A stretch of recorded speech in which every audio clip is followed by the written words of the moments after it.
Test. All right. Call this meeting to order. Start Yeah, off we with lost a Glenn again, I guess. Audio check. There you go. There we go. Here you All go. right. he's there. All right, so let's Earl, real quick, right before you started, just so everyone knows, I'm still looking for any type of meaningful work. So if anyone all right. knows anyone looking for me, please. We have a lot of meaningful work, but we don't pay anything. That's probably not what you're looking for, though. But Yeah, I yeah, I'll sniff around. I don't have a lot of contacts, but like you say, you never know. So we'll do what we can do.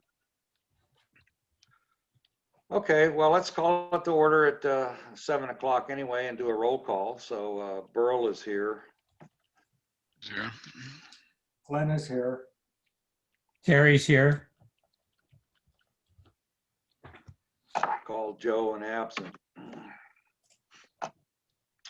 Okay, I guess I get to lead this. I pledge allegiance to the flag Flag, United States of America. of the United States of America and to the The republic, republic for which it stands, one nation, nation under God, indivisible, Invisible. with with liberty. liberty and justice for Justice all. for all.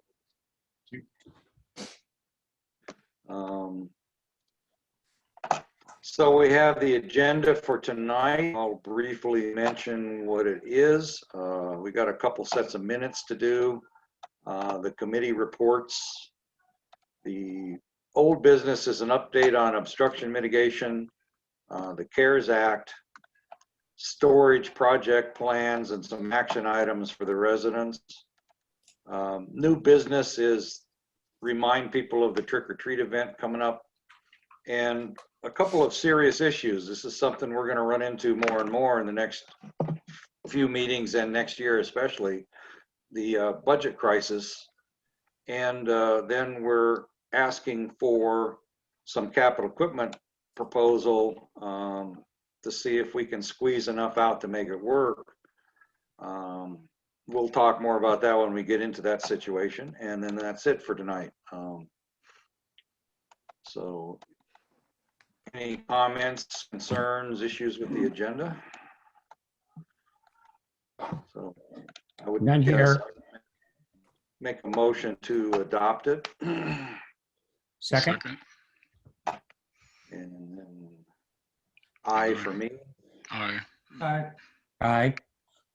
Okay, so the agenda for tonight is adopted. I'll get out of this. We've got two sets of minutes. We have one from the October 21st special. I'll do that first.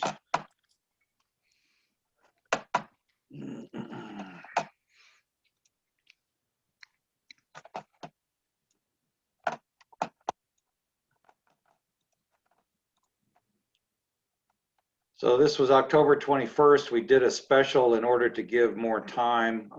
We had a request from Cameron Park Community Service District to help them out with a drive-through Halloween idea. So the meeting was basically to discuss pros and cons of that, and it was adopted as we approved their use of our streets to do their activity. And that we would notify the residents, and basically it's their entire production. So we were satisfied at the time they were going to do what they said they're going to do. One resident was in attendance and concerned about trash and trash receptacles being left, and they agreed they would sweep everything at the conclusion of the event. So the other thing we asked for was access to their radios. They said they would give us their radios to keep in contact with them, because we anticipate a couple of airport district folks just kind of roving around. We don't have any specific duties, but I think we should be around in case we need to do something or involve something. So that's the sum of the minutes. We had 3 present and 2 absent. So Looks good to me. I'd like to move that we adopt the minute as All right, no comments on that. We'll get rid of those. No comments here. I'll second that motion. Okay. So I'll just Aye. jump into the next minutes that we have to review. Just out of curiosity, are they going to put us as an also insured for their insurance on this event? So, Yes, we have the insurance flyer and all that's taken care of Good. in the letter of agreement signed by them. So we covered that. Perfect. Basically, it parallels what they do for us for Summer Spectacular. yeah, I remember we got sued once from that guy from Summer Spectacular, drunk falling into the creek. Correct. And we reminded them of that, and we seem to be okay right now with their modified insurance flyer. Okay, so this is the end of September regular meeting minutes, hot off the press. So we had 1 absent, 4 present, a couple sets of minutes. We basically did the reports.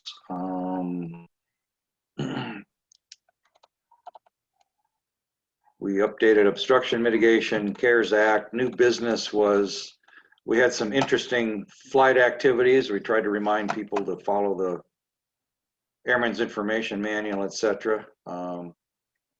We had a request to discuss contingency plans for aircraft eval, and we're working on that. We'll have a bigger report on the whole thing in a subsequent meeting. We've been in contact with a couple of folks that are involved with county emergency ops centers, so we'll have an update on that shortly.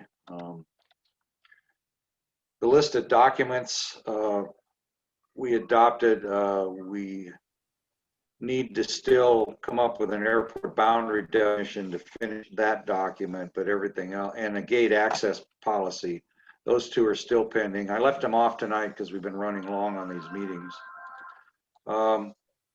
We started the discussion on mowing equipment support and brought people up to speed that our on-site credit card hardware is no longer viable after April, and we'll discuss some more of that and the mutation of where we're headed with that. But these are the minutes from that meeting and a discussion of the storage project. So I think the minutes capture the spirit of the meeting.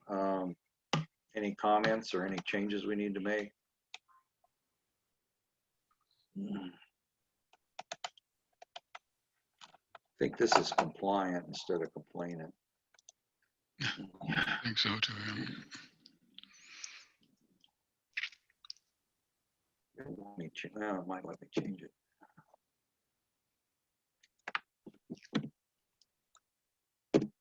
Something like that. Something like that. I'm good. So, anything else on this that anybody wants to bring up? No, I'm good. I move that we approve the minutes as modified here.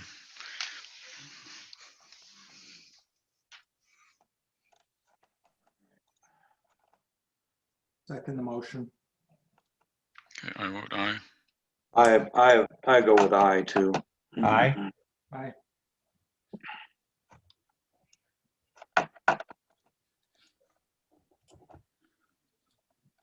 So that takes care of adoption of minutes. Now we're into committee reports. Do you want to do yours now or tie it in with a discussion later, Canute? It's up to you. I can give an overview now, so we can cover there. So I think I downloaded some stuff where you can share what you have, however you want to do it. okay. I see. All right, let's start with the assessment district balance sheet. So let me just, there we go. All right, can people see that? Yes. Okay, Yeah. good. So the big event in September was that we paid the big annual, both principal and interest, which is about $73,000. One resident paid off their share, so we paid an additional, but so we have 20,000 in our redemption account, which should cover the payment in March, which is interest only. Because we created the CDs, we've apparently earned about 2,500 for the reserve account, and we have about the $88,475 in the reserve account as needed for 2029. So we're all up to date on the reserves and the funds in the assessment district. So on the expenses, we had, no, that's the wrong one. This one. So we paid our administration fees to the CPAD, Cameron Park Airport District, and we paid the assessment fee, the quarterly fee to NBS, who manages the, so that's pretty much it for the assessment district. Very good. Yeah, it's clean. If we look at the balance sheet for the CPAD, general checking, 94,000 in that one right now. Restricted airfield maintenance, 9,000, 21,000 in restricted street maintenance. So we have, let's see. So the fuel account we have, at least at the end of September, we had 36,000 available there. So often we leave about 30,000 so it can go toward pay for the next fuel load. So I think that's it. The rest is just the fixed assets. So no changes there unless there are any questions. Yeah, Knut, the accounts receivable, Yeah, what is that composed of? that's a hangar rents and tie downs, and so this means that some people pay quarterly now, and therefore you see that we don't really have the money there until we get to next month, right? And it'll get counted. But at this point, it's a liability for us because the money is not due yet. So Okay, I see. So nobody's behind on payments. It's just the way that. Nope. It some means people are they're ahead of payment actually. So so it means we have money in our accounts that are not due from the tie downs or hangar rent yet. So Kevin has set it up now so somebody actually pays quarterly, which is nice. And one thing I think we could bring up now is Kevin has been talking to Anna, the bookkeeper, about setting up so she can directly charge them through QuickBooks and we don't have to go through the fuel system charge. I think that's a good idea. I don't think there's any downside to us to do it that way. No. Yes, we're still exploring that. She has, rather than the cloud-based version of the software, I think that would let her do that. She's running a desktop version. Oh, okay. So we're not quite there yet. Okay. Yeah, there's some other alternatives that she's suggested. So I'll try to keep you posted on that when one of them matures to. Is that, to Kevin, that would allow, would the billing for those goes out would come from that system? Is that the objective? Say that again, Terry. Yeah, is the idea that the billing for the hangars and tie down fees and that would come from her, or that would be an unintended benefit of it. The original thought was, I think the trouble she has with her instance of QuickBooks is that it doesn't let her set up a merchant account for each of her clients. So if she was going to execute charge card transactions from her application of QuickBooks, we would be commingled with all of our other clients potentially. It just feeds into one single QuickBook transaction that is associated with her software. So that's not good. If they had like a professional version that let you do that, yes, then we would say that she would, through our instance or our account within her QuickBooks, she would just punch the number at the top of the month and it would automatically load in, move the money for us. There might be a way for us to use PayPal to arrive at the same place. There's just another step to do that. So she's exploring that with us. Yeah, the basic idea that we're spending the time on is to get it decoupled from the fuel system, credit card system, which is awkward because it's like we got to do it and then we got to retransmit it to her and she's got to redo it down into her system, and it's just seems like kind of a messy way of doing things. So Yeah, we're still investigating what the right thing. PayPal may be a good option. yeah, we'll see.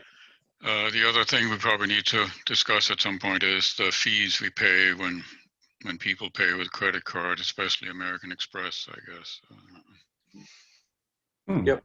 Yeah, there's been some discussion on that topic, commute within the Association of California Airports, ACA, in that if you are a retail company, you cannot charge the extra fee for using your credit card by law. But one of the city manager offices pointed out that in the definition of retail, or whatever the word was, the commercial name, they said, you know, the government entities are exempt from that.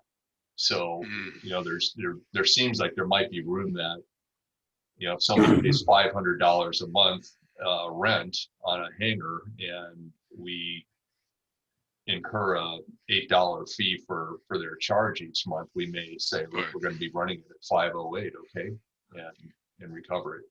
I think that's valid because, you know, when you go to this DMV to register a car online, they charge a convenience fee. If I do it by check, but it seems that that's consistent. Yeah. Yep. That was a So good we're rubbing all the nickels together we can find that makes sense. So yeah. I think, Kevin, you cannot charge extra, but you can give cash discount. So you just need to formulate it differently, I guess.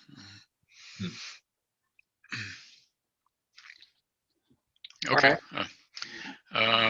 We can do the P&L as we go through it, but here's where we are after. Yeah, I think you're gonna repeat this when we talk a little later, right? Anyway. Yes, I think so. So we can stop this one right now. So I'll give it back to you, Burl. Yeah, that one's kind of more frightening anyway.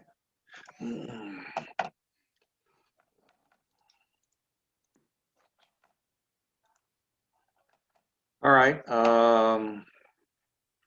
Airport manager, anything particular there? Do you want me to bring it up or just? Let's see, I've got it here. Let me just testing my own Zoom skills here. Let's see what happens. All right. Is it there? Yep. Yeah. Okay. So I'll just highlight a couple of things. You know, we're full up here in terms of leasing all of our spaces, but C here is the market check that has been mentioned in all of my managers' reports over the last several months. And I've been waiting on this chap up at the county who's the Deputy Chief Administrative Officer. And apparently the county went through a pretty significant shuffling of roles and responsibilities as part of their cost-saving analysis. And he wound up onto the next chapter of his life. And the collection of airport fees data that he was compiling, along with lots of interesting contract terms and other interesting bits of information from airports, was left undone. So I've talked to Sherry Busby, I think her name is, and we're going to try to blow some life back into that particular project. But to do the market check, I'm going to reach out to the ACA and see what that same group of managers has collected. I'm assuming some of them have, you know, at least maybe for their regions, picked up a few data points that we can use. And the goal there, again, is just to make sure that we're charging defensible rates here at the airport so that we can feel comfortable with the revenue that's coming from those assets. Down to fuel. I didn't update this particular graph because it doesn't look much different. The green bars again indicate where we bought fuel, and the last two price changes from Epic, really just where that red line there would continue for another couple of weeks to the right. It's been relatively flat, which is a good thing. Our price at $4.07 a gallon is providing us with a 92-cent margin right now. So we're cruising, close to a 25% profit on these. So we pick up, close to $8,000 per load, which is pretty good. The table here, I added a little color last month to show this year's fiscal or calendar 2020 rather compared to 2019 on the right. And you can see that despite all of the distractions between fires and COVID and anything else, the weather, that we're mostly in the green. The smoke was August and September, but do take a look at current October right there. Month to date, we're already 500 gallons ahead of last year's complete month of October.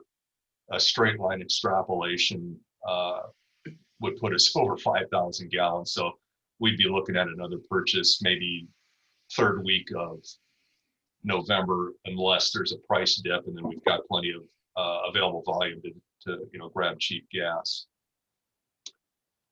Let's see, anything else worth mentioning here?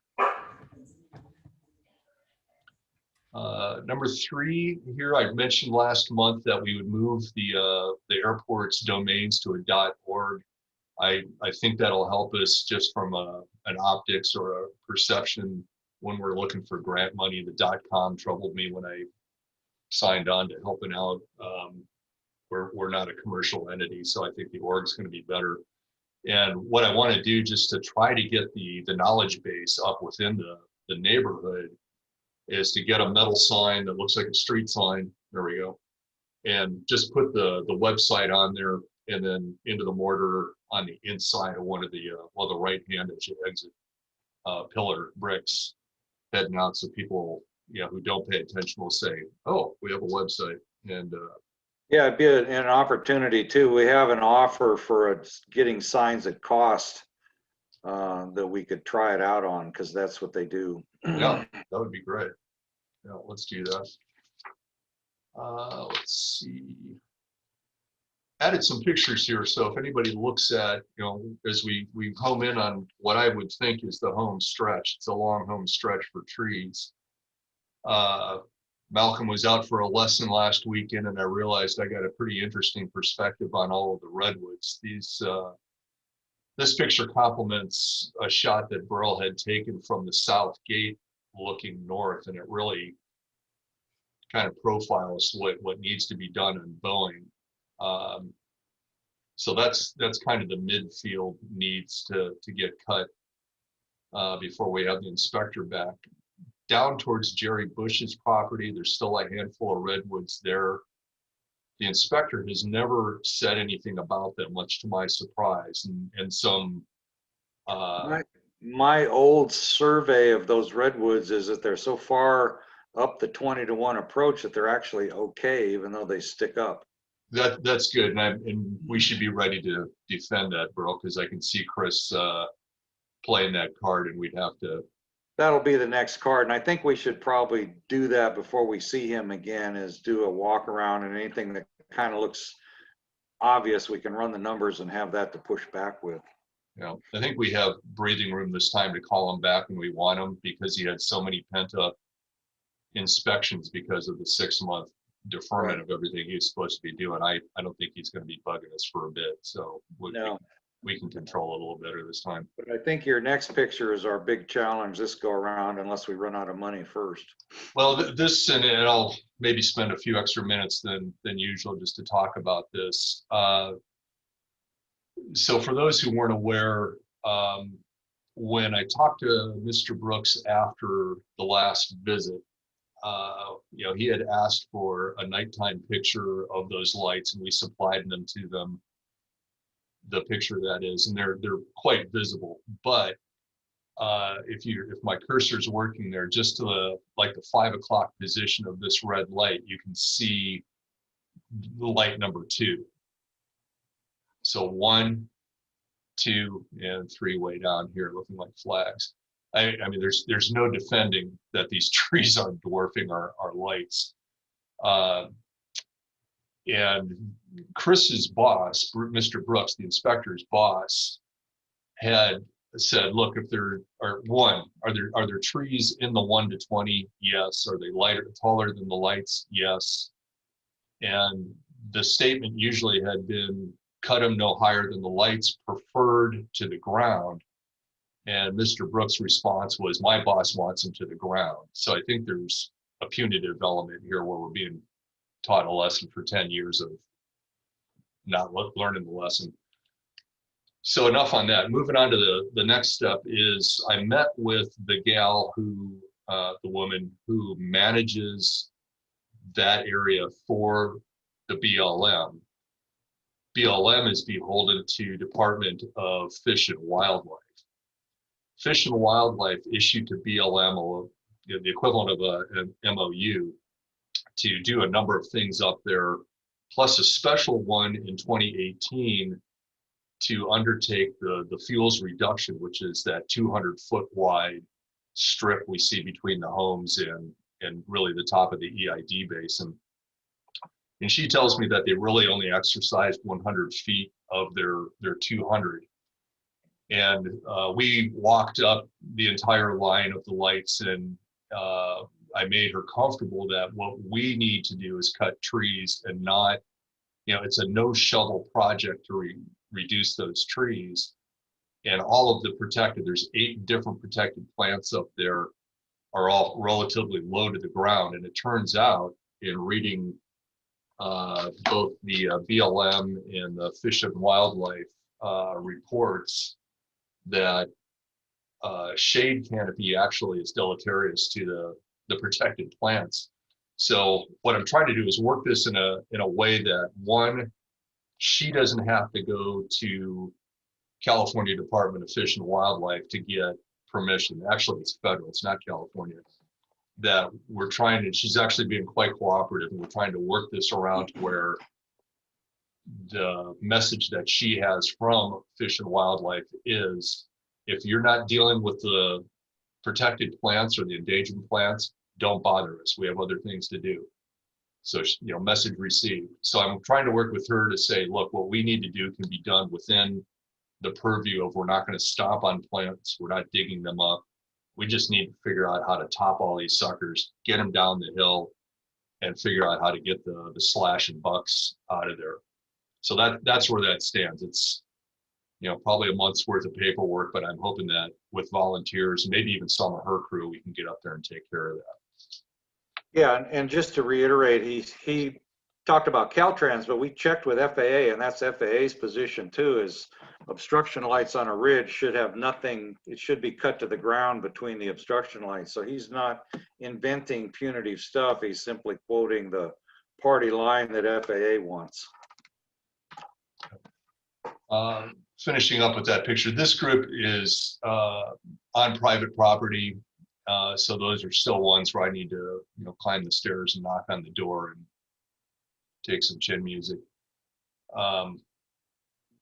And then finally, this monster, at the rate we're going, I'm feeling that we'll get all of this stuff cut just in time for the top of this giant eucalyptus tree to creep through again. He was, Burley and maybe, I think it was Jeff and maybe Dave Becker that knocked on that door and got the cold shoulder this last summer, 2019, but he was not receptive. So I'm thinking a little bit more assertive of a letter, still diplomatic, but a little more direct to get him to cooperate, because as I don't have the picture here.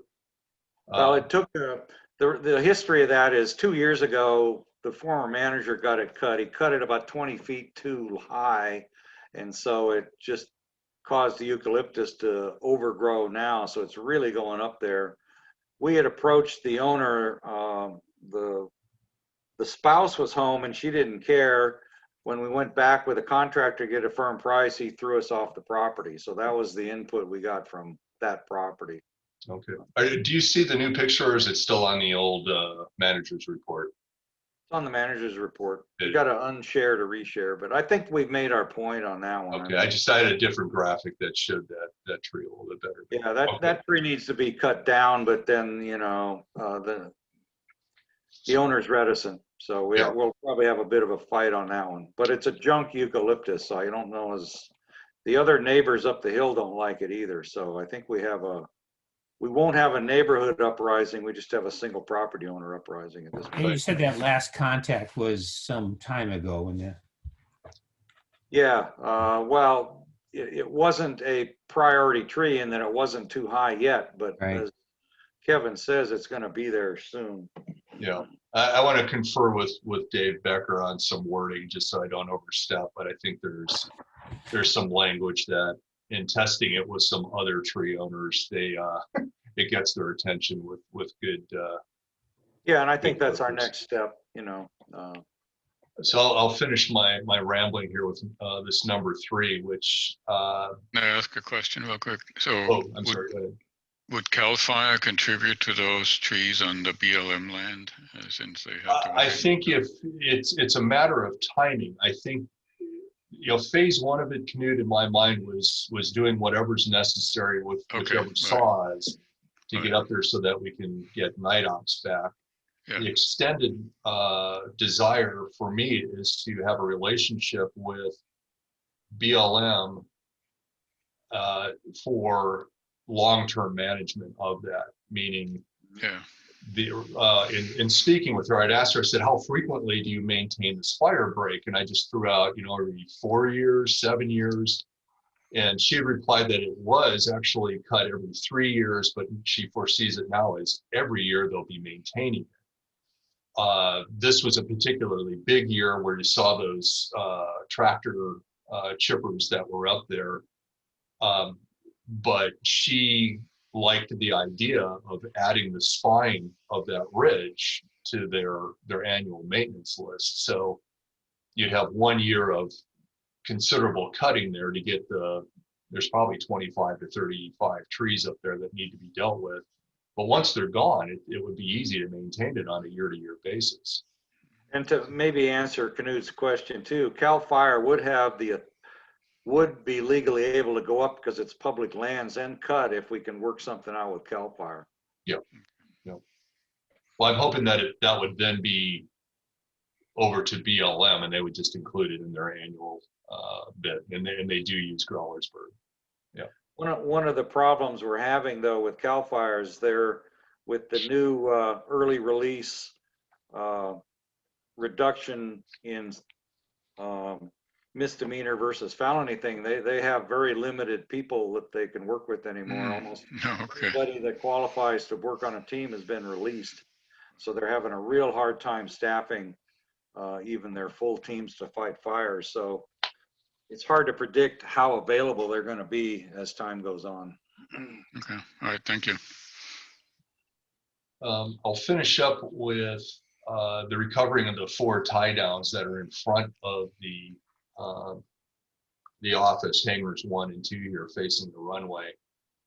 Terry and I had kicked this around a while back. We both kind of looked at how close it was to where the 1 to 7 hits the ground.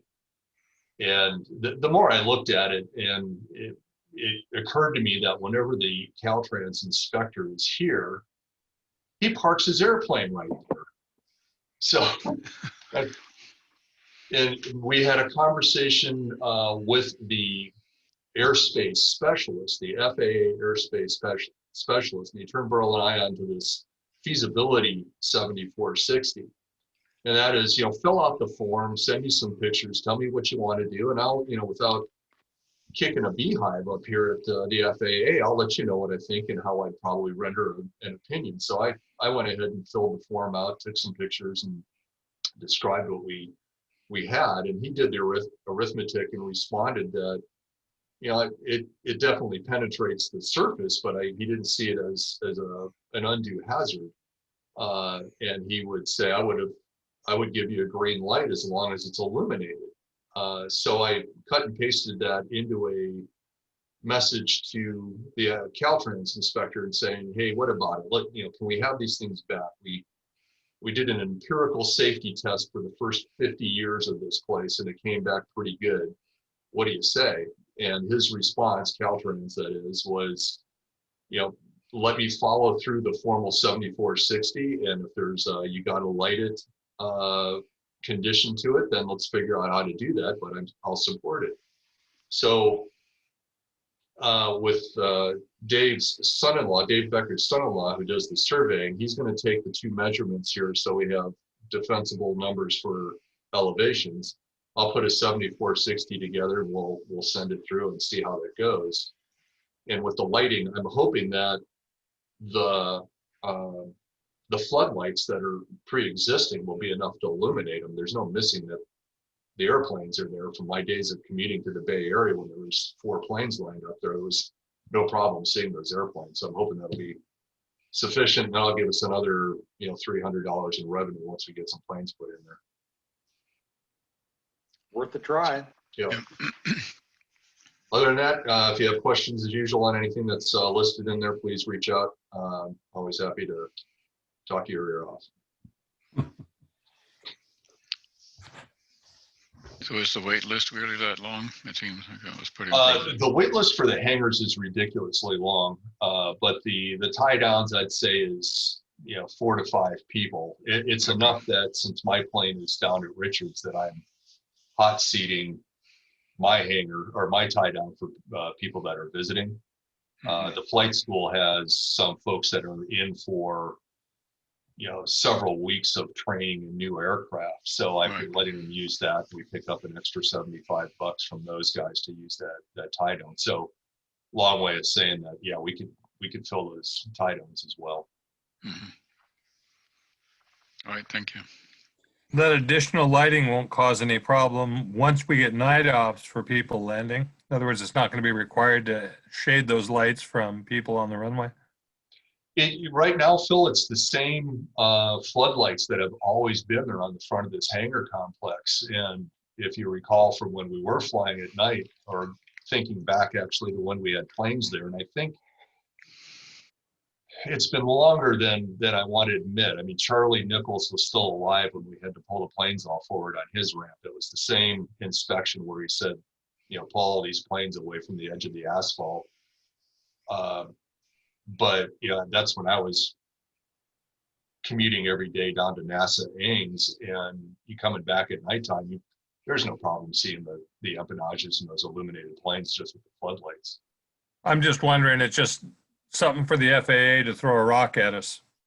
And maybe if you put the planes in a way where the tail's faced more towards that hangar and shaded those lights maybe a little bit or pointed them down, that way they can't say, well, now you've caused a hazard there with those lights. Oh, well, we could, if we get a green light on doing it with illumination, then we should probably get a team together that knows what they're talking about. We can find the best solution for that. Yeah, what I would do when you submit your 7460, I'd line a couple airplanes up there in the dark and take a picture and send that with it. Yeah. Yep.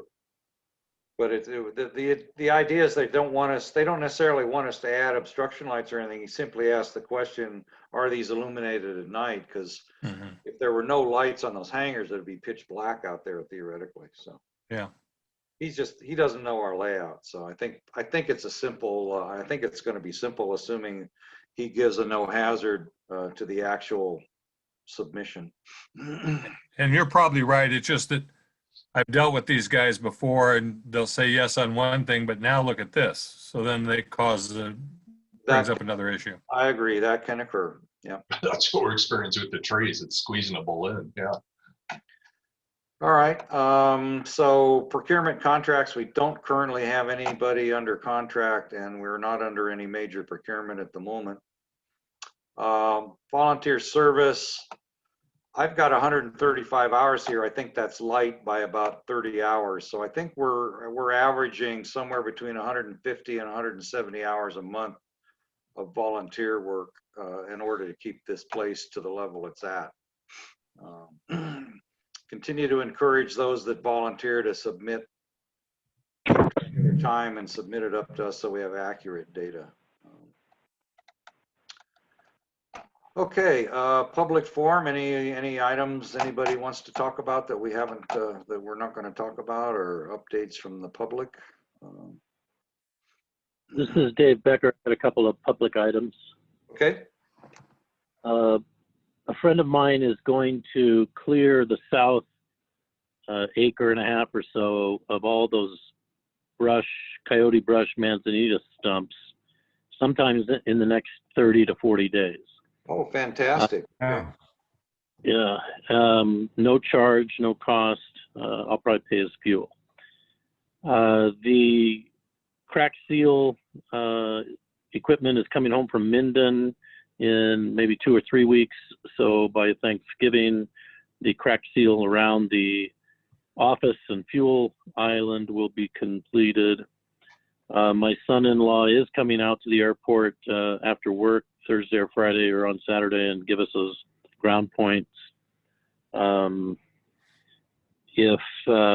Kevin, if you could spray paint a circle and a smiley face or something where you want them, that way you don't have to be out there when we go out there. And that's all Becker's got. Great, fantastic. Excellent. Don't hold back. Are you planning on sealing that asphalt over there where you're after you crack seal? In other words, put a surface sealant on it, slurry? We don't have the money for that in the budget at this point, but that is the advisable procedure. But this is just a stopgap to keep those cracks from growing further vegetation. California Pavement Maintenance, we've dealt with them before. The nice guy that owns it, he's a friend of mine. And they have a tow behind tank that you can put up to 500 gallons of that slurry seal in. And it's really not very expensive to take and get 500 gallons of that. And 500 gallons will do a lot. So you get a couple squeegees and 500 gallons of that and some 5-gallon buckets. And it's about 4 hours to probably seal that whole area. If he'd be willing to let us use the equipment on a Saturday or Sunday, and Yeah, he lets people use it all the time. I mean, that's his business. He's probably got 20 of those trailers. Yeah, talk to him and get back to me. Well, Get back to Gordon me on that. Rainier, it's but that's just what they do every day. I'm sure that we probably I think the sealant is only a couple of bucks a gallon. So under $1,200, you could probably, and the squeegees and some people to volunteer, you can get a lot done. Let's make it happen. Okay. Well, let me know when you're ready. And it's there is one caveat, and it's the time of year. If it gets too cold, the stuff doesn't dry very good, and you get kind of a sticky mess. So that would be the only caveat. We are ready now, so if he can pull the trigger, I can get the crew. Okay. I'll try and call tomorrow and get a good price on it. And they have 2 types. They have just the regular sealant, and then they have a sealant called Steel Coat that is what I use. And it seems to last with heavy traffic about 5 to 6 years. That'd be awesome. Excellent.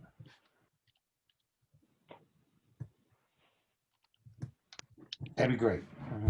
Good stuff. Any other public subjects while we're here? Okay, well, good work. Thanks, Dave, and thanks, Phil, for that. You know, that's one of the issues that we got to try to keep up with. So good. So obstruction mitigation, you've got a pretty good update from Kevin already.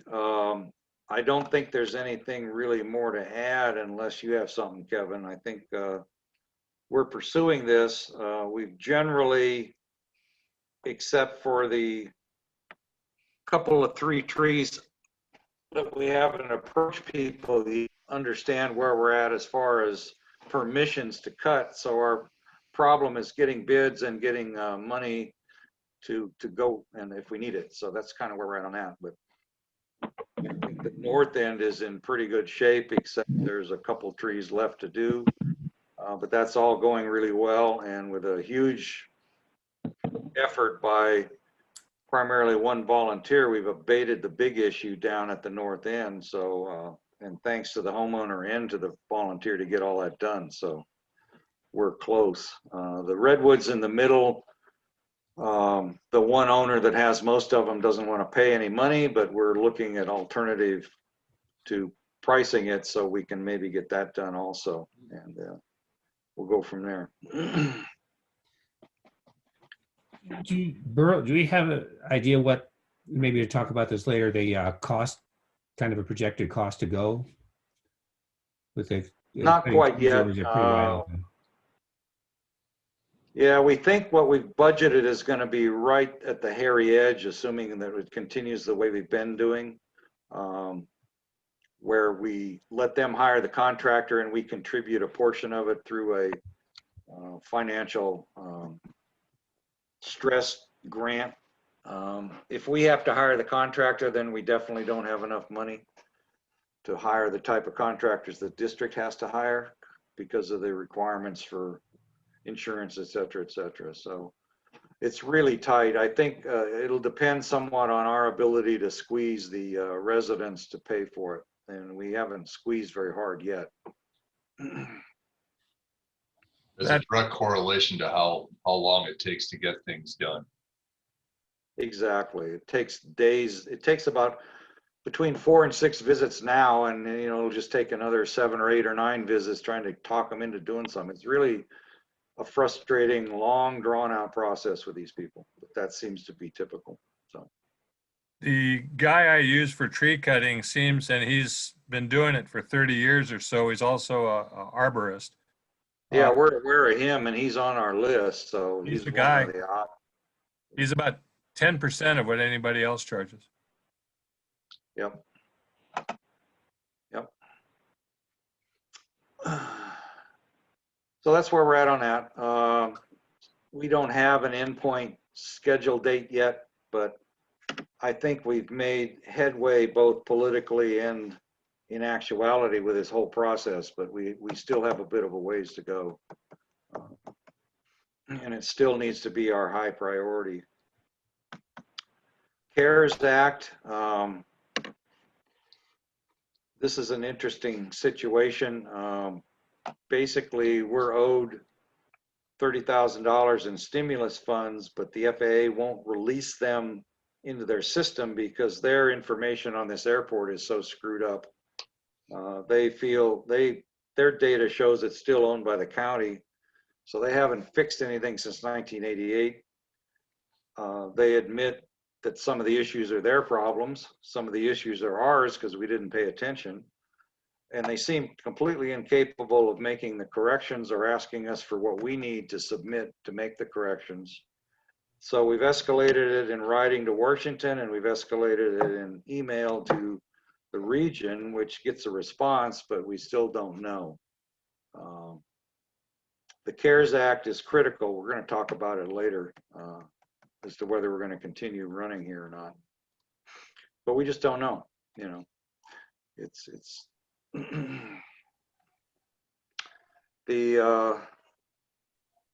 so there's not a whole lot to do there other than we're counting on that money. We're not putting it in the budget till we see it come to fruition a little closer. We know what we need to do. For some reason, can't see the log jam and FAA broken loose. Burl, is there, I think it was mentioned, may have mentioned before, is there kind of a sunset on the CARES Act? I mean, if FAA doesn't do anything and then they can't dish out the money and they just say too bad, so sad, or is it kind of? Well, they have said there isn't, but I don't trust them. So we're pressing hard as we can to make it to stay in their radar without alienating them with too many demands. But yeah, there's a concern it could go away. We asked them that point blank, Terry, and you know, their assurances for whatever they're worth was that no, the money's still there and your name is on it. But stranger things have happened, so we're keeping the pressure on them. Anything we could do with it, or have we tried that with AOPA to see if they could? I owe Phil Albee some information on the dialogue to date, so that he's armed with what we've done, which is really just correspondence with everybody you can think of, except for Melissa at AOPA. I'd like to, I don't know if we've had lousy luck with our political representatives. I don't know if a letter to Kevin Kiley, McClintock, and on up the list. Basically, it's been a waste of time trying to talk to them so far. My letter to the Associate Administrator for Airports, FAA's HQ, the message in there was, the money was supposed to be for relief. We moved money in our budget forward to, keep the lights on here on the promise of this CARES Act money coming. And now the fumbling has put us in a really compromised position. So, not only is it not provided relief, but it's causing us, some real issues here. So, hopefully that'll get the attention of somebody. I'm not sure if it will or not, but that's the tact I took with it. Yep. So we give them about a week between pleas, and so far, we haven't gotten anywhere, but they do admit some of the issues. They just, I don't know, it looks like what the FAA does is they hire a third-party contractor to do this, and they don't know what the hell the contractor's doing. And there's no dialogue back and forth is the impression I get. Can we get the county to countersign the request? Rather than going to battle with everybody, just get the county to countersign the request. And then they have what they want. They have a signature from an entity that is supposedly that's representing this airport, and then us also representing the airport. Well, they have all that. They still can't figure out how to make it work. So I don't know, I actually think that's a fantastic idea. And I can get the head of Department of Transportation in El Dorado County to sign off on any request. God, that's probably the best thing we could be doing right now is, okay, if you say we're not current, well, here's the old owner, he's signing off on it, but they need data. They need accounting data so they can send the money. So I'll bet you if we do that, the county will get the money. Well, and then Dave, that's the big question that they're all grappling with, is that they're looking back at the fumbled ALP money from 15 years ago, and they're trying to figure out, well, how did you get the money then? Because we certainly didn't send it to you. So, that did occur to me, but I'm wondering if that was a one-way door, that now that we pointed out to them their error, that they're not going to do anything until it's fixed. But I was thinking of something along those lines of, why don't we just process it through the county as we're talking about now? Or look, if you don't have us in the system correct, why don't you just park Oscar 61 as you have it now and just, establish a new account? We've only had money from you guys once before. How hard can it be? Right. It certainly can't help to ask, because I know Lori Sutmeyer's frustrated with it, that she can't get the thing moving. She's asked up to the regional level, and I'm coming at her from the other direction from HQ. So it certainly cannot help to ask if that door is still open for us. Yeah, we'll let them know. Yeah. They have been spanking us on the ball every year for 15 years on that ALP thing. God, what a price we've paid for that. Yeah. Yep. Yeah. They never forget. Yeah. Could sure use the money though. Now, the next interesting one is the storage project. I encourage the next meeting, they're going to hold a public meeting to discuss this project to the public on November 4th. I encourage people to either send them your thoughts or show up at the meeting and tell them your thoughts, and or both. The question still arises as to whether it's even a viable project or not, whether the citizens want another storage unit where this is, on and on and on. So that's all on the table at these public meetings. So we're trying to encourage people to look up the information and then participate in that meeting. Now, what's come up subsequent to that, which we have not done, is whether we want the board, the CPAD board, under the heading of the CPAD board, to basically send a letter condemning this project directly from the board. We haven't done that. We've participated with planning as representatives of the district, but we have not issued a board ultimatum about this project. So the motion is tonight is whether we want to proceed or not with a board headed letter with some basically content that says we're opposed to this project for these reasons. So that's what's the motion is open to discussion. So it's up to the board members to kick this one around, see what you want to do. We So- talked with, I'm sorry, can you go ahead? I was just going to say, I thought in the previous meeting, Dave said we couldn't do that as a district. But Well, that's the maybe- other question. We may not be able to do this, but this came up, and so we're putting it Right. on as Yeah. a Okay. discussion point.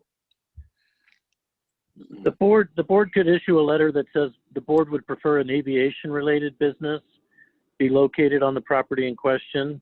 That's about as strong as the board could get. But the board could get really strong to say that any indication of access to the airport must be removed. Yeah, Even emergency. yeah. They don't have the legal right to do it.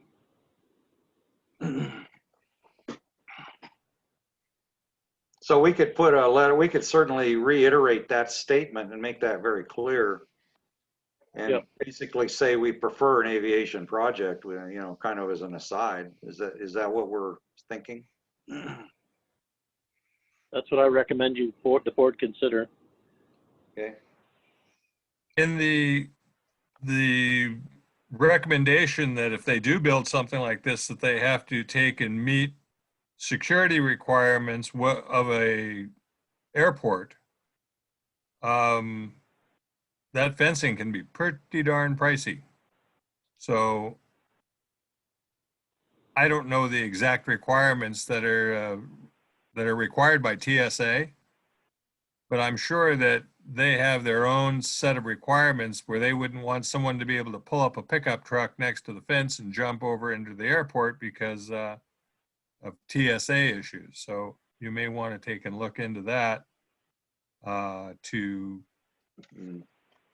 make sure that we're covered that way, because we wouldn't want to have to install a second fence right behind the first fence to cover TSA requirements. And the other portion of it would be is if they put a shorter fence in that wouldn't meet the requirements of the TSA, maybe it wouldn't be allowed later because of setbacks from the runway and the slope that's required. In other words, if TSA is going to require a 10-foot fence, The problem is worse than that. They want a gate. It's in the fence part is relevant, but not the direct problem. So. and the they gate want- would be, They want a gate onto the airport and we say no, and they're still hedging. So I think the idea of a letter from the board that says no access to the airport allowed under any circumstances, and we would prefer an aviation business, is probably appropriate at this point. But it's up to the board to decide what they want to do. I think the board should do that letter just as you described. You know, it says, well, we would prefer an aviation business. But the board is going to be clear on no access to the airport. I think we need to get on record in this. So Yeah, because they have a cease and desist order. They have several things in play, but they're playing ignorant games about how to do it. So, all right. why would they need access onto an airport if they're not airport-related business? Because they want it, because it saves them money for another emergency outlet that's probably code required. There's an unanswered question from, And there's the existing ramp that they feel is their right to use. So we're going to get rid of that. That was designed for aircraft use. They're not aircraft. yeah, there's That's why a it's- long multi-owner tail to this, Phil, where Yeah. you had John Loja that was still maintaining that property while the property up against Chuck's building was, you know, slated to be a self-storage, and that had nothing to do with the ramp coming down. So when they sold the plans to the current owner, lo and behold, there's the ramp. They combined all of those lots. The same buyer picked up all 3 parcels. And I personally, I don't know if the buyer did diligence well enough to defend for their purchase, but they drew it thinking that the gates were already there, and that the fire marshal might require them, based on the size of that lot, to have a second gate. The fire marshal hasn't definitively ruled yet, and that's kind of causing everybody a little bit of undue anxiety. If he would just say, yes, then we know that they need to have a second gate on their property. Use your own property to get the second gate on there. We don't care where it is, just not onto the airport. And that might tank their deal economically, to tell you the truth, if you did the pencil. Yeah, and we don't care. So I think if you guys agree to the principle, I can draft a letter for an email editing, and we'll send it out first thing next week to them. If that's agreeable. No access to airport allowed for any reason, and the board prefers an aviation business, and we can state our case. Yeah. I'd just formalize it, and this is I make a motion to do that. And it'll be very short. I mean, there's not much to it, but I think that's with the CPAD heading on the letter. Hey, Burl, this is Keith. I was the one that asked for this motion. I appreciate the conversation on it. My understanding is any letter needs to be submitted by, there was a certain time on Friday, I believe. Is what I was going to say, it has to make it by November 4th, right? Yeah, something like that. Yeah, well, it'll be turned around tomorrow. Okay, that's fine. Board agrees to a quick draft review offline. We don't have to meet again. Right. And they actually prefer them to be received by the email address that's on the notice, as opposed to a hard copy. Yeah. So we'll speed it up. I'd like to second Terry's motion to do this. So. Okay. All right. So I'll say aye. I'll go ahead and draft it up. Probably depends on when we get done tonight, but it'll be out tomorrow, and the usual board draft review, and then we will PDF it and then send it to them via email later tomorrow, or first thing on later tomorrow. We'll get it out by tomorrow is the intent. Okay, we can do that. Like I guess we've done without a formal meeting. Well, that's up to you guys. If you want to, if it's controversial enough and you can't agree to what I write, then we'll call a meeting. Okay. That's always an option. So the motion is to send a letter that says prefer aviation use, and to let them know our position on the gate. Yeah. And to have that approved by the draft to be reviewed by the board via email. And if there's no particular issues, it'll be formally sent out then. Right, something like that. Yeah.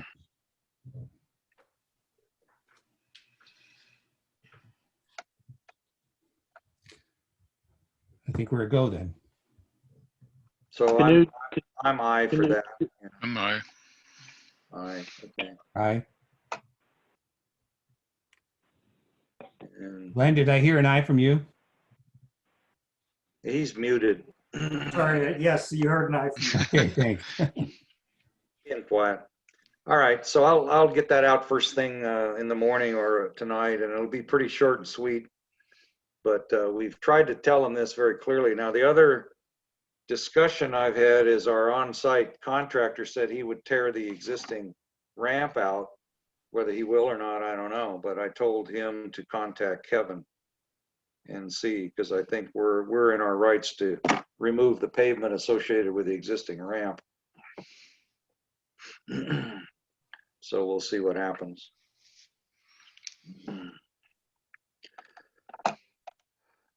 Okay, anything else on that? Very good. Okay, new business, reminder, Focus sent it out just before the meeting. We've attempted to send an email out, but because people don't read the emails, we're bringing it up again that Saturday we're having a co-sponsored event with Cameron Park Community District to allow people to drive through trick or treat. And we're asking or prohibiting aircraft operation on the streets from 2 on Saturday, October 31st. So this is just a reminder of that. Earl, you need some people to help out on that from the board. Yeah, we need some, well, the notices are all out. I delivered hand copies today to the people that are likely to be active. Kevin, I think, was going to send an all hands email out today or tomorrow, and Focus sent one out. So, you know, I'm sure there'll be somebody that won't get Okay. it. The You may idea put something on that sandwich board you have out front. sandwich board has it out front on it Okay. too, right, as of this afternoon. And the flyer is in the bulletin board out there. So well, short of, I don't know what else we can do to get the word out to these people, but we'll try that. And then you know, if anybody wants to help, that would be appreciated. We're going to have a couple of CPAD folks just roving around in case there's trouble spots. We don't have any actual duties. Cameron Park is taking care of everything, but I think Sign up to help with that too. have a couple around. So And I One can, other little minor thing. The gate on United here is broken. The bottom is broken away from the end. If I can get some help, I will weld that gate back together Saturday. If we take the gate off, which isn't a big deal, it isn't a real heavy gate. well, I think for this go around, I'm gonna leave it to them. They're aware of it, and they said they would take care of it in some manner. So When you, let's wait and see. I think.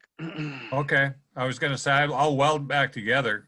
I have all the equipment. It's no problem to weld it back together, but the whole bottom of the gate is torn loose on one side. this is, Yeah, and the other problem is part on the other side interrupts the street is somebody's trailer, so they have to deal with all that, and we'll see what happens. But yeah, okay. But yeah, if it comes to pass, we'll let you. We'll deal with the gate. But I think for this week, we'll let them flail around, and if they get stuck, we'll see what we can do for them.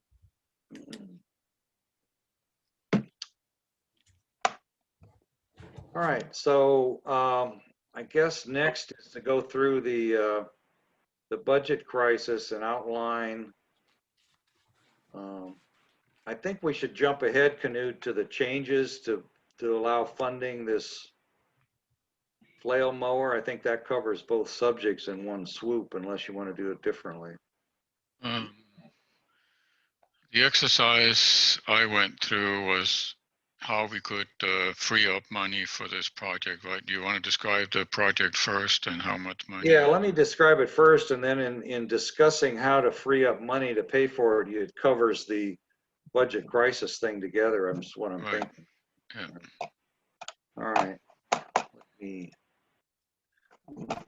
Let me find this thing here.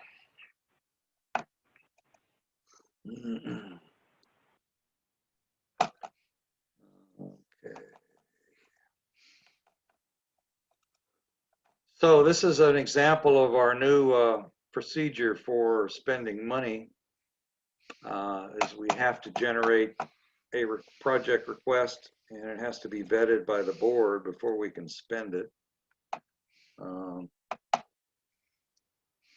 Last meeting, we talked about supporting mowing by buying a UTV, utility vehicle, to pull the self-powered mower we have. That was about $9K. Since then, in reviewing everything, I think Kevin and Dave can jump in here too. The idea is if we had access to a proper flail mower, we'd be a lot more effective all the way around. And so we have done a survey of those and found one that's new but used. and the price is about half of what a UTV used would cost. So now the proposal is to purchase the flail mower so we have it, and we can take care of the high weeds and the ditches and some of the other rough areas with this, and do most of the broad pan surface with the existing mower. And if we don't find a UTV to borrow, we can rent one. So the rentals we're finding is about $300 a week for something to pull this end or the other mower.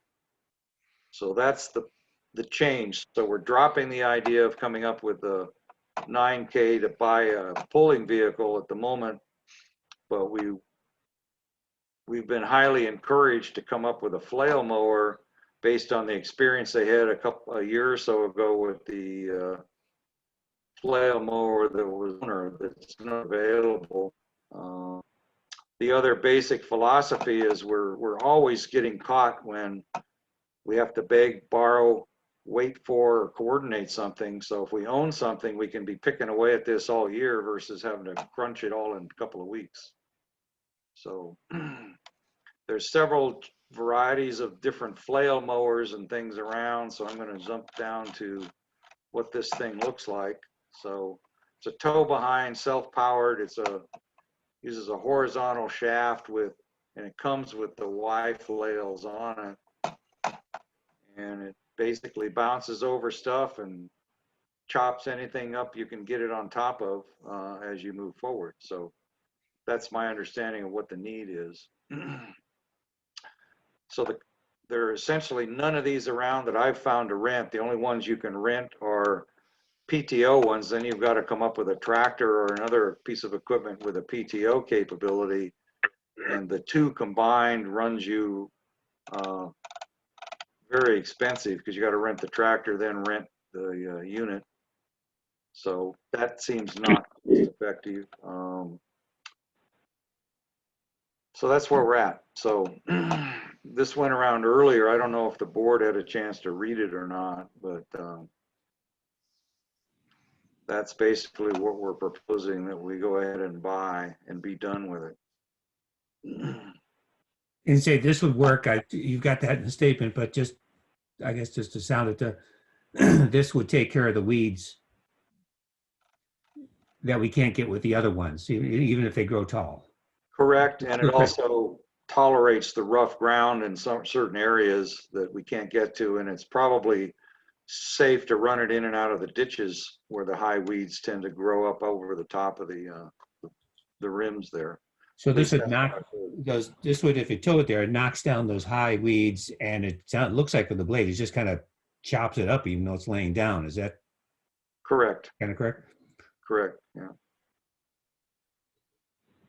And we used. I'm sorry. Did we use one of these already? No, I believe this is the configuration that Dave had on that tractor that he was able to borrow that one time. Actually, the whole unit was rented. It was $1,375 for a Friday through Monday morning rental. Oh, gosh, yeah. The equipment was PTO driven. We had to have the tractor and this tow behind PTO delivered, so we had a delivery fee. And we had to work on it every morning, noon, and night for 3 days to get most of the airport done. It was in poor condition, and the hammer flails were all dulled, but it still did a better job for anything over 10 inches or 12 inches tall than our rotary mower could ever do. Rotary mower is a maintenance weekly periodic machine, which we are unable to do because we couldn't even mow today if we wanted to, and it's October 26th. So we really have unfortunately, the growth is working against us. And right now, there probably is very little area more than 25 feet away from the runway that our rotary mower could even cut. So the flail mower works with centrifugal force. Those hammers you see extend out directly outward of the spinning shaft, and they're going around so fast, but you can see because they articulate and they absorb shock that they still get the job done, but with a forgiving when rocks or terrain or earth are encountered, they will drag and scrape the ground rather than dull the blade itself like a rotary mower. If it impacted a rock, you can forget about it. So this is a bit much preferred. My only complaint is we really need one 8 or 10 feet wide, but you just can't get that on the tow behind market. And you're looking at 18 to 25 grand on a used tractor market for an 8-foot or 10-foot flail mower. So this is highly essential for us, but I don't know if we have the money for it or not. You still have the brush hog mower, the 4-foot brush hog? No. No, it fell apart. It was, it would run about an hour and they had to spend 2 hours fixing it. So we salvaged it out because it was so badly damaged and destroyed basically prior to this. So how does it work in the ditches? Did you say you can offset where it attaches and being towed here?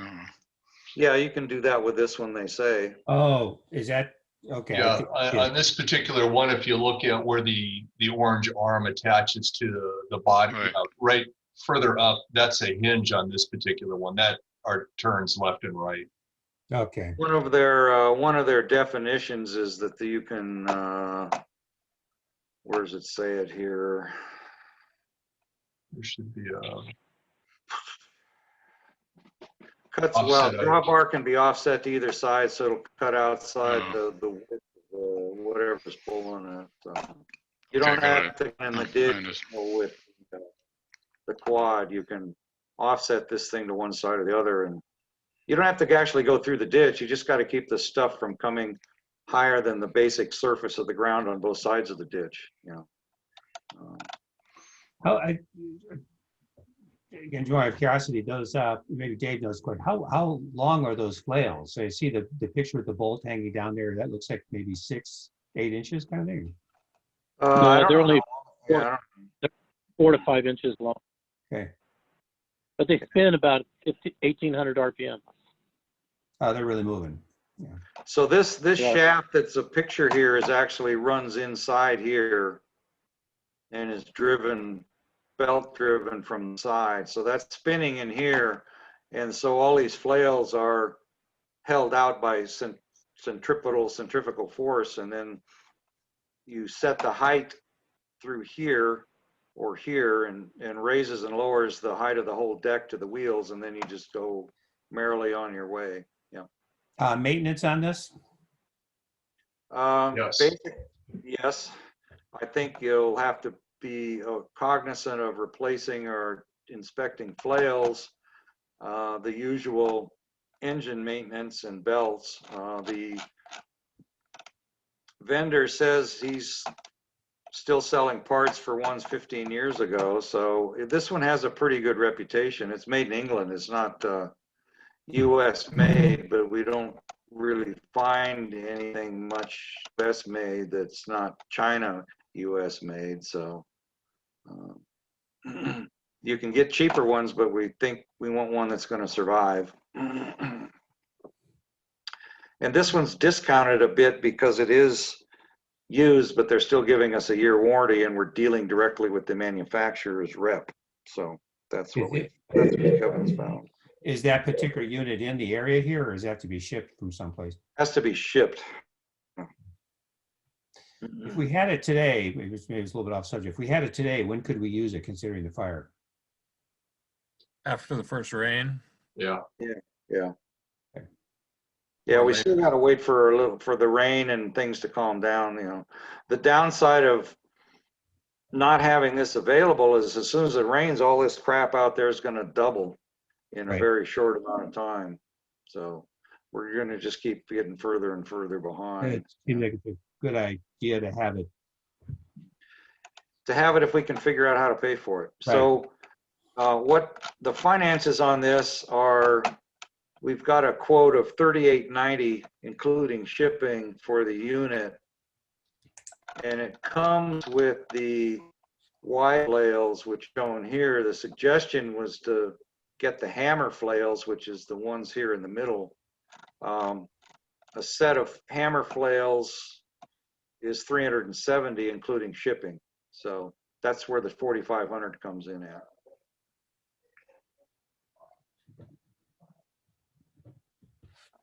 So it's a total of 4,500. 4,500 is our number, yeah, yeah. But if we're that tight, we could start with the Y flails and make that work, and then get this later if it's really within $400 or $500 is going to make the difference. So I mention it just so you know what makes up the price. And we're supposed to get it in about a week to 10 days, so it's in the U.S. I just don't know where it is. Oh, okay. What do you think you can budget a year for maintenance? I think we're doing a couple hundred. I don't think you'll keep it running for a couple of hundred. I mean, when you go out there and that thing starts hitting rocks and breaking those flails off, you know, you're gonna have to do some maintenance on the engine. I think, I don't know. I don't want to. Well, flails are about $12 a piece, so you fixed, you've broken. Our experience with the engines, we have people on site for free that'll do the tune-ups and fix them as far as we buy the nominal parts and the oil. So I think 200 is okay from our experience with the DR mowers and that sort of thing, as long as they're maintained. Now, the problem with the one DR is they ran it into the friggin' ground and didn't fix it. So we've had to do some makeup repairs. But now that we're caught up, and the other DR only cost about $50 to fix this year after it had sat. So I don't think it's unreasonable, you know, as long as people use it, it's reasonable care. $400, wasn't that what you had in the one we reviewed? Was it 400 for this? I think it was. It was the purchase 1 year, and then there was 400 each year going forward. So that wasn't. You buy some of the flails. And I mean, we already got. Oh, 200. Okay. I had 200 for this and 400 for the UTV if you purchase it. Oh, I see. And that's not. I got it. Okay. Yeah. So this would be stored outside, so we'd want to keep it covered like we do with the other mower. Well, or it'll fit in the hangar just like the other ones if we could arrange things around. So, Okay. you know. What are you gonna pull it with? Well, we can either, part of the budget is to rent. We found several four-wheel drive little UTVs you can rent for $300 a week, or we have some loaner ones that may become available again that we can pull it with. The feeling is that we can find something to pull it with. The golf cart doesn't work. And there's several things in the neighborhood that would work if we somehow convince the owners to loan it to us. But otherwise, I think it's within our, considering the prices for trying to rent this and these with a PTO and a tractor, is we're well ahead by, even at $300 a week, renting a little UTV to pull it with. You know the folks that used to mow the airport for free? God. Yeah. You know, they have that gator that they really don't use much. Well, somebody could approach them and see what they could do. Yeah. Yeah, that Clay and Marjorie, I think, is their name. Yeah. And The Alexanders? Yeah, Pardon? they used to mow it. Yeah. yeah, the Alexanders. Oh, all right. I didn't know they had a gator, so we could ask them. I don't know if they'd loan it because we kind of rubbed their nose in the dirt by, after them maintaining the airport for about 5 or 6 years, they were kind of not treated very well. Yeah, But- we run into that quite a bit, but with the Yeah, they used to mow all the grass for free for nothing for years. But and they nobody stepped up to do it, so I think we better equip ourselves to do it now. Yeah.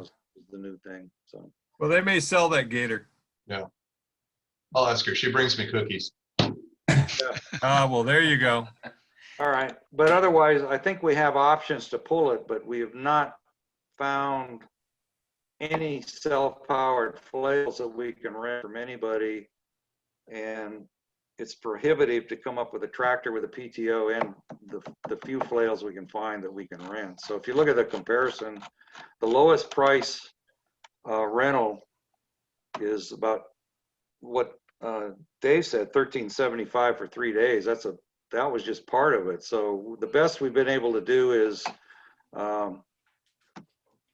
about $2,000 a week for rental, not including delivery, for the cheapest way we can go. So if you look at that as our option versus purchase this, and then even if we had to rent a UTV, it pays back the second mowing, basically. When I maintained the other airports, I used a rotary motor, so like a brush hog. You can buy Yeah. a pretty new brush hog deck for around $1,200, but then you still need a tractor with a PTO to run it. And I think That's you right. rent one from Home Depot. They have them there for probably around, They're about 800, and they don't really like you to use them on somebody else's stuff. So it's it was a little bit of a stare down when I suggested what I was going to do with it, but there may be an option there. the other outfit is up there on Duroc Road, up there by Ponderosa, Right. I think it is. And they have some tractors up there. Yeah, but I think my opinion is long-term is if we have this equipment here, we can use it as needed, break this up during the year so we're not killing ourselves trying to do all this stuff in a week and that sort of thing. So, and I think the longer we have it, the less we pay for rent profit for everybody too. So that's the proposal for the board to discuss whether this is something you want to pursue or how you want to scratch this itch. The problem we'll have, and I think I have Knud's numbers, or he has them, is I can share how it do we if pay you for want. this? You know, how do we pay for this? So let's take a look at that before we finalize what we're doing here. Okay. So I got the approved budget from the accountant. So that was the budget we approved, even though it didn't meet the need for the airport, right? So it looks like we need to raise $4,500 to purchase this with the hammer flails as well, correct? Correct, So yeah. what I tried to was mark the items in the budget that we can't really, well, we can change it, but it'll have a significant impact on the operations of the airport, right? And legally required items, so we can't remove those. The first one we looked at was the office and computer maintenance. We had a computer donated. I know there's been some talk about a server for storing all our documents, but we may have to push that out if that becomes an issue. So currently we have a donated computer and monitor that the flight school gave us. Internet access, we can't really change. Office supplies, I don't know if we can reduce it to it. I think we can't maybe end up not buying toilet paper if we go down to this level or something like that. So it kind of gets ridiculous at some point when we shrink it too much. Well, I think part of the thing to suggest too is we're going to have a no purchase mandate unless it's an absolute requirement. That's kind of where we're going to have to live for a while, irregardless of whether we buy this machine or not. So what we did discuss in the INF meeting was to at least try and reduce the office expenses a little bit. And then the big one we would cut would be the repairs and maintenance down to $3,500 if we can. And cut the fence and gate expense down to 1,000. And then 100 on postage. And we end up, we look up at, we have $7,000. If we can meet those reductions in the budget, then we would have $7,000 to pay for that and the rental of the UTV. Let's see, the other thing we talked, so currently the mowing expenses we have budgeted. Let me see if I can find it. Yeah, it's 3,000. Okay, right there then, right? So. And that's pretty bare bones just to operate and to purchase the stuff to do the spraying with. So Right. we spend probably 12 or 1,500 a year on pesticides or chemicals to make the coverage that we need. So it's pretty hard to make that too any smaller and still be effective at what we're trying to do. Um, The fence don't and know. gate too is, yeah, the fence and gate would eliminate doing the extra fence that we were talking about doing over the culvert. That wouldn't happen this go around. Right. So this So I is don't know, just for does the incidentals 3,000 and here, if we does need that to cover fix the some fence for UTV some rental reason. as well?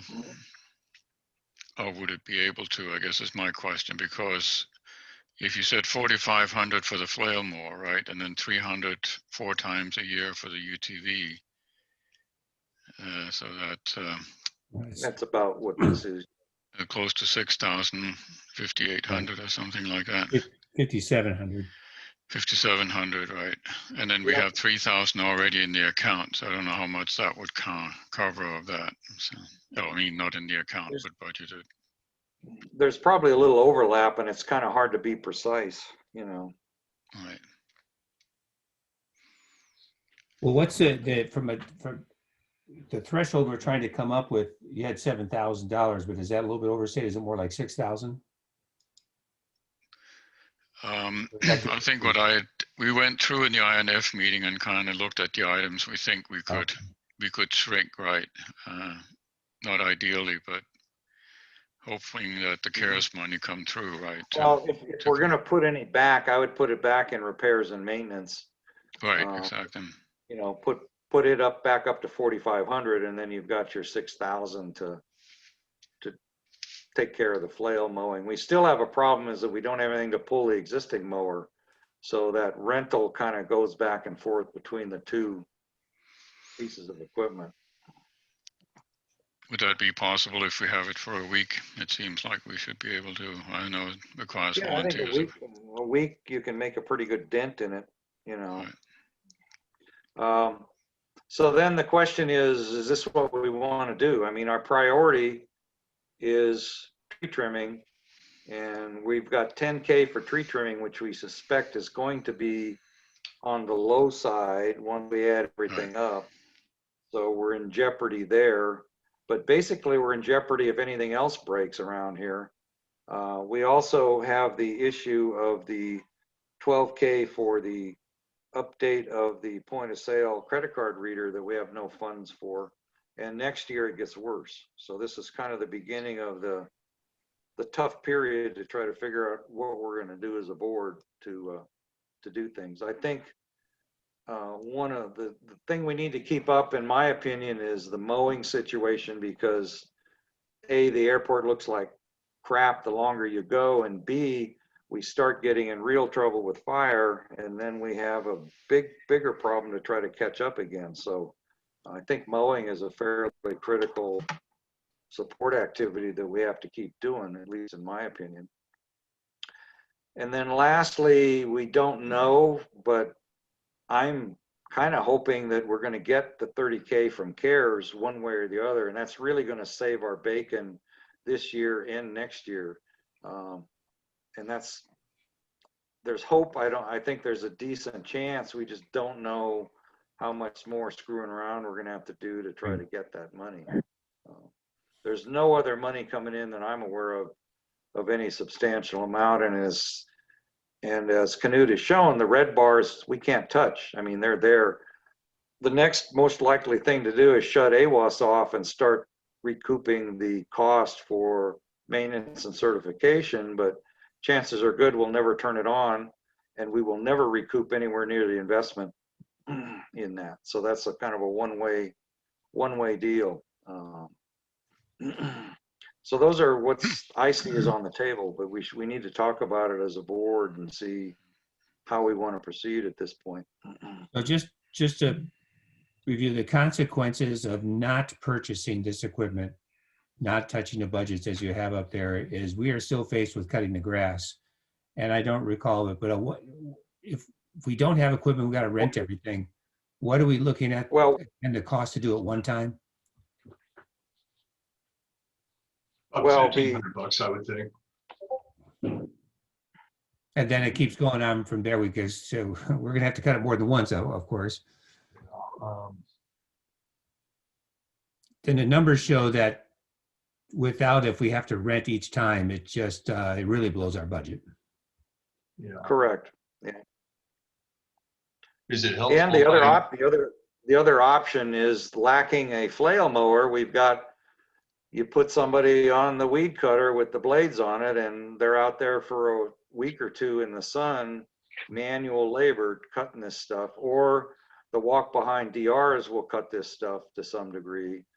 But they're not, you're talking many days of somebody out there manhandling those things around. So that's the other option. And those volunteers are lining up to do that? No. Not that I've seen, no. I didn't think so.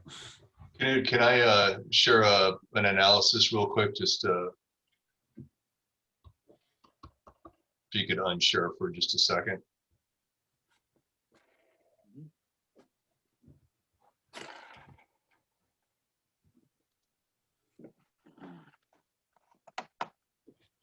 Let's see, hold on, I got it here.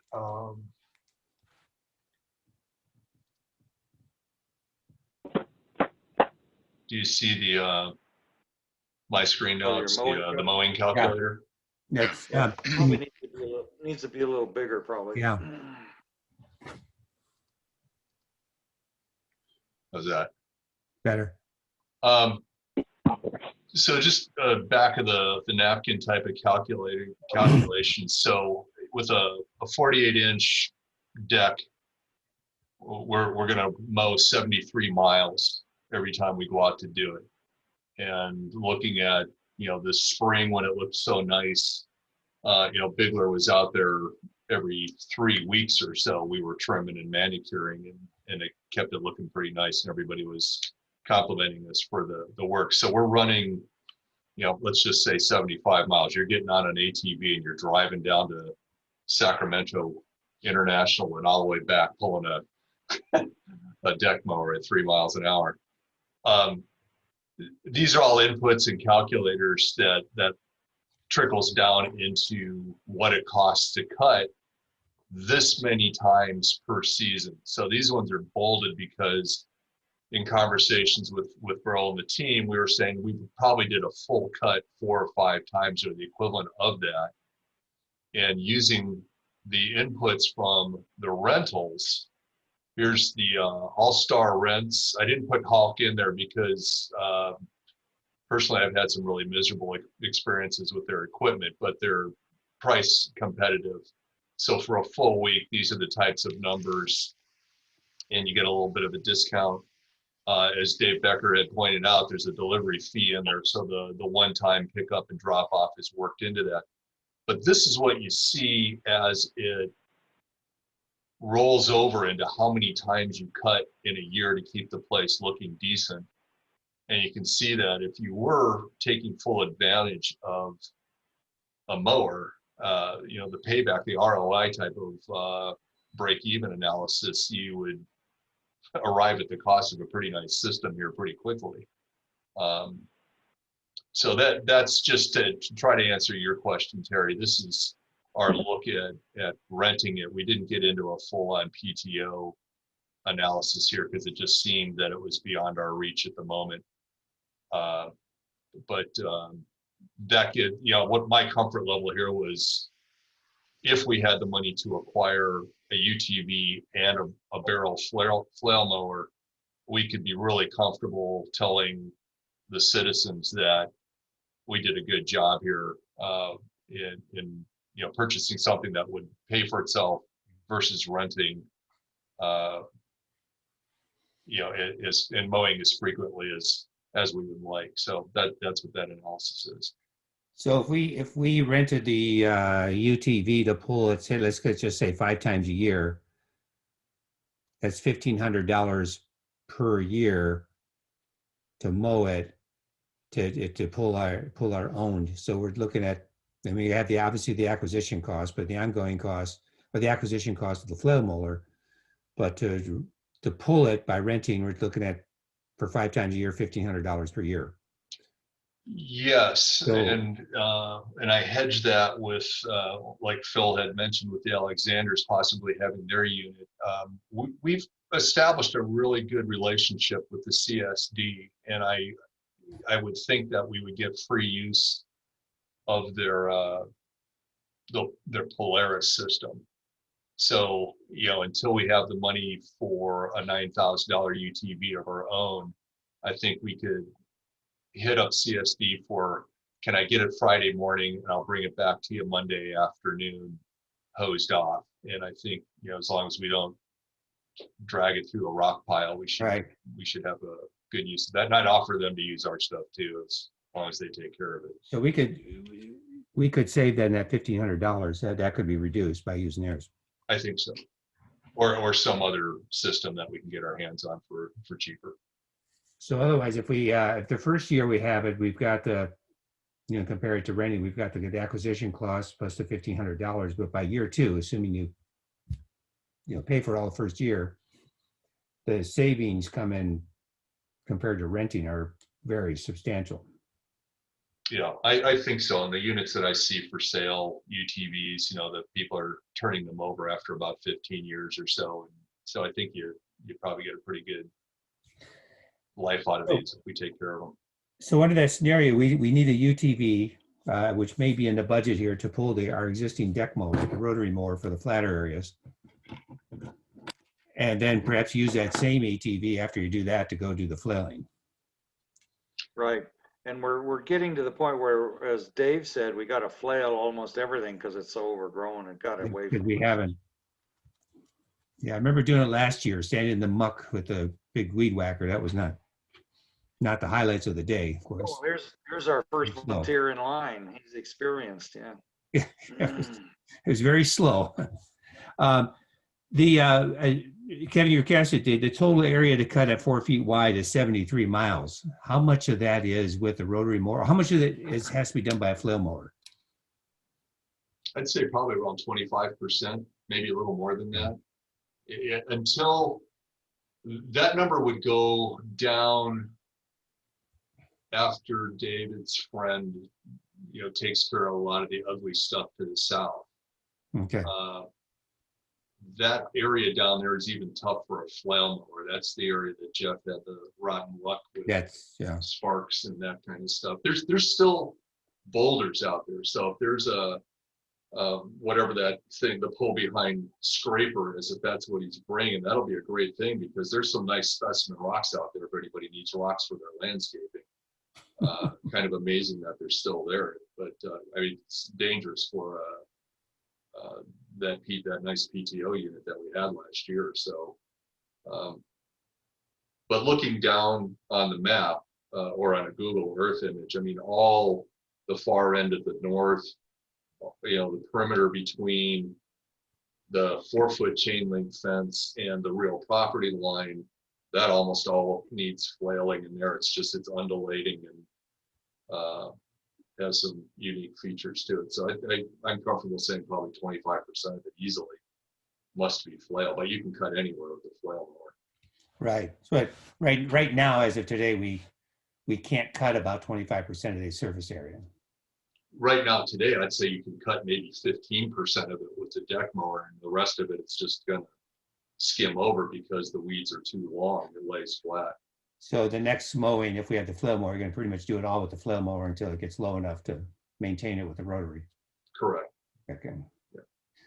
So I was going to ask, with that flail mower and you're pulling that, and if you're saying there's rocks out there, what's going to happen when you hit the rocks with the flail mower? Because it has no way to lift itself off the ground. So if you have much of a boulder, anything probably bigger than 6 or 8 inches, you're going to have some problems there.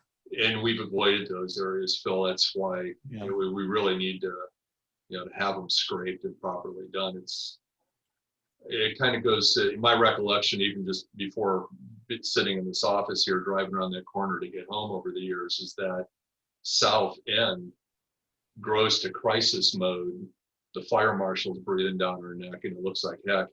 We get out there and we fix it, and it's a ton of work. And then we forget about it for another 5 years. And then Well, most of that is cut by hand by CAL FIRE. with weed cutters. We can't get up there far enough if we use any of our stuff up in there, but there are areas that are pretty rough, and the rotary mower doesn't like the tall new batch of weeds we've got very well. So we knock those down. They'd have to be knocked down with a flail, and then you could use the existing rotary to keep it trimmed up.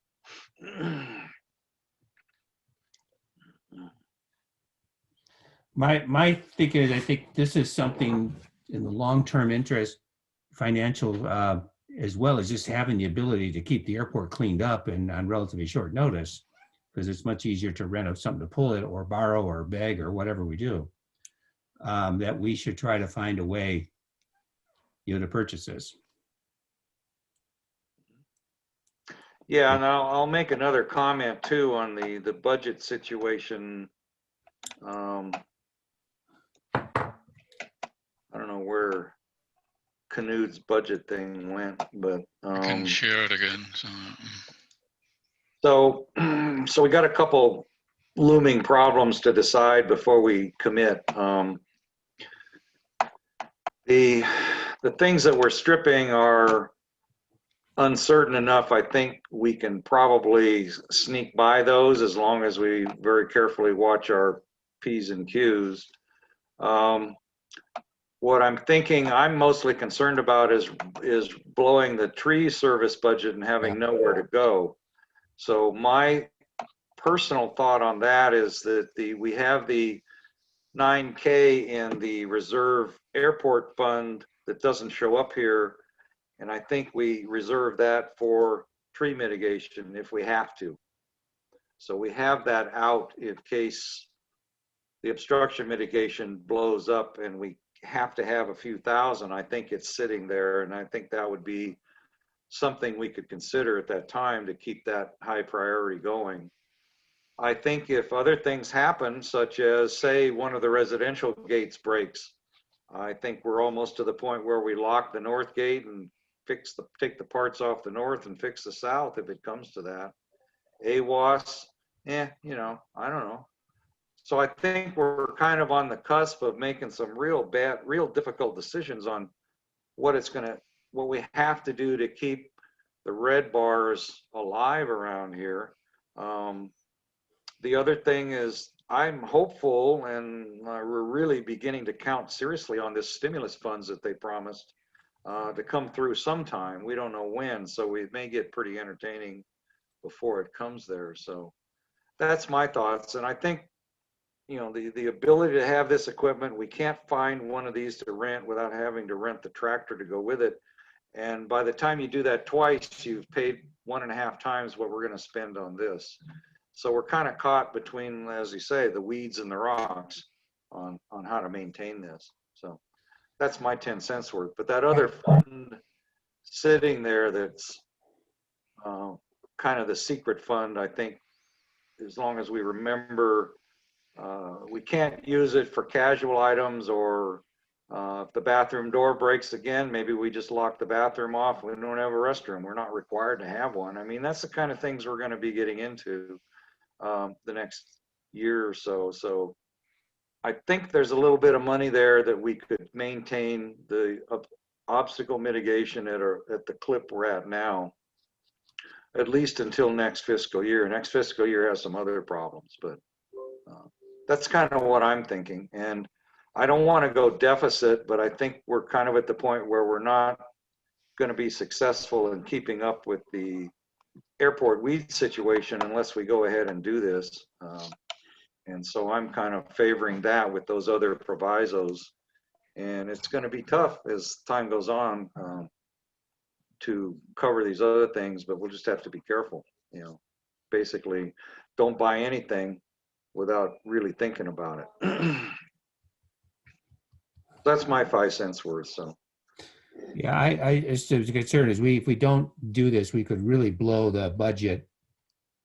We cut the grass 4 or 5 times a year, and if we don't do anything, Cal Fire is going to force us to do something, and we don't want that to happen every year. That's we're really Cal Fire is part of it. The other part is Caltrans. I mean, when he first came out here and the weeds were out of control. He just had a complete meltdown. So that was a big issue Yeah. with the overall pride and appearance and safety of this airport is to keep that crap cut. So I don't think we have a lot of choice other than keeping it cut. Yeah, because it take a lot of volunteers, a lot of weed cutting and whacking and high muck boots to go through all that stuff there. That's Yeah, just- and we don't get them. We don't get volunteers when we ask. So I think we can no longer depend on them to do critical functions on an ongoing basis, like I've been saying. They will come in force when we have a specific project that needs to be done, but expecting 2 or 3 people to show up every week for 4 or 5 weeks in a row to get weeds cut ain't gonna happen. Well, I think this is something we need to do because I'm very concerned about if we don't do it, we're going to end up in a lot more trouble than we already are, within the next year. Notwithstanding other issues that are going to come up. Well, you can't predict the future. Yeah. That's kind of where I'm leaning to. I guess I like the recommendation and the research that's been done here. So I'll trust the people that have been doing the mowing and saying that this is the kind that would get the ditches and and in line, just kind of repeating what you said, bro. But if we got 10,000 right now in the budget for the tree, the tree clearing, which may or may not be enough. Maybe probably not. But as long as we still have that to the other, you're talking about the airport maintenance, the restricted one that we got about 9,000 right now. Yeah, and I think we hold that. We don't spend it trivially. We got to really talk about it. But I think that's what we would probably do to continue tree cutting if we need to, And I think we're probably going to need a few thousand of that, depending on how it goes with the negotiations of the trees that we've identified. Right. And if other things, we'd have to start looking at the other list, like AWAS or something. But I think we need to do this. I think the AWAS is either or. Either we pay the fees and the maintenance and service contracts on that, or we have to close it down, right? Yeah. So it's not that you can just reduce it. So Right. it's either or. And I personally, I like the AWAS. I'd love to have it upgraded, but right. Yeah. Yeah. Well, we can keep it running for a while longer. So, Knut, you've got, with these budget considerations, if we do this, you would make adjustments to that budget, and that would. I think we said we only need to reduce items by 6,000, right? Or if even that, do we? Well, that's what maybe not, because that I was adding 4,500, and if you go 4 times a year at $300, it's $1,200. But if you go 5 times, I would go the 4 times. 6,000. I would put 1,000 back into the general maintenance one. Okay. Make it 4,500, and then our. It's the one that worries me the most, because then our slush fund will cover the purchase of this unit and 4 UTV rentals, which we expect we won't need all 4. So we should come out a little bit ahead on that. Yeah. You automated this. That's cool. Okay. So the other thing that's really, the fuel system maintenance, I know we already had to have, that's not a cheap thing. So we had very low budget for that too. So. Well, everything is very low. And like I say, if we wreck anything, we're going to be back looking at this list again to see what else we can skim, pay for it. And I think that's life this year, and maybe worse next year, and onward and onward at this point. And unfortunately, I think as long as we agree that the priorities that we're talking about are the correct ones, I think this is the correct path to follow, because right now we're unable to come up with free or no cost options to these things that need to be done. So I think we just have to plan for the long term, and this establishes us in that position, I think.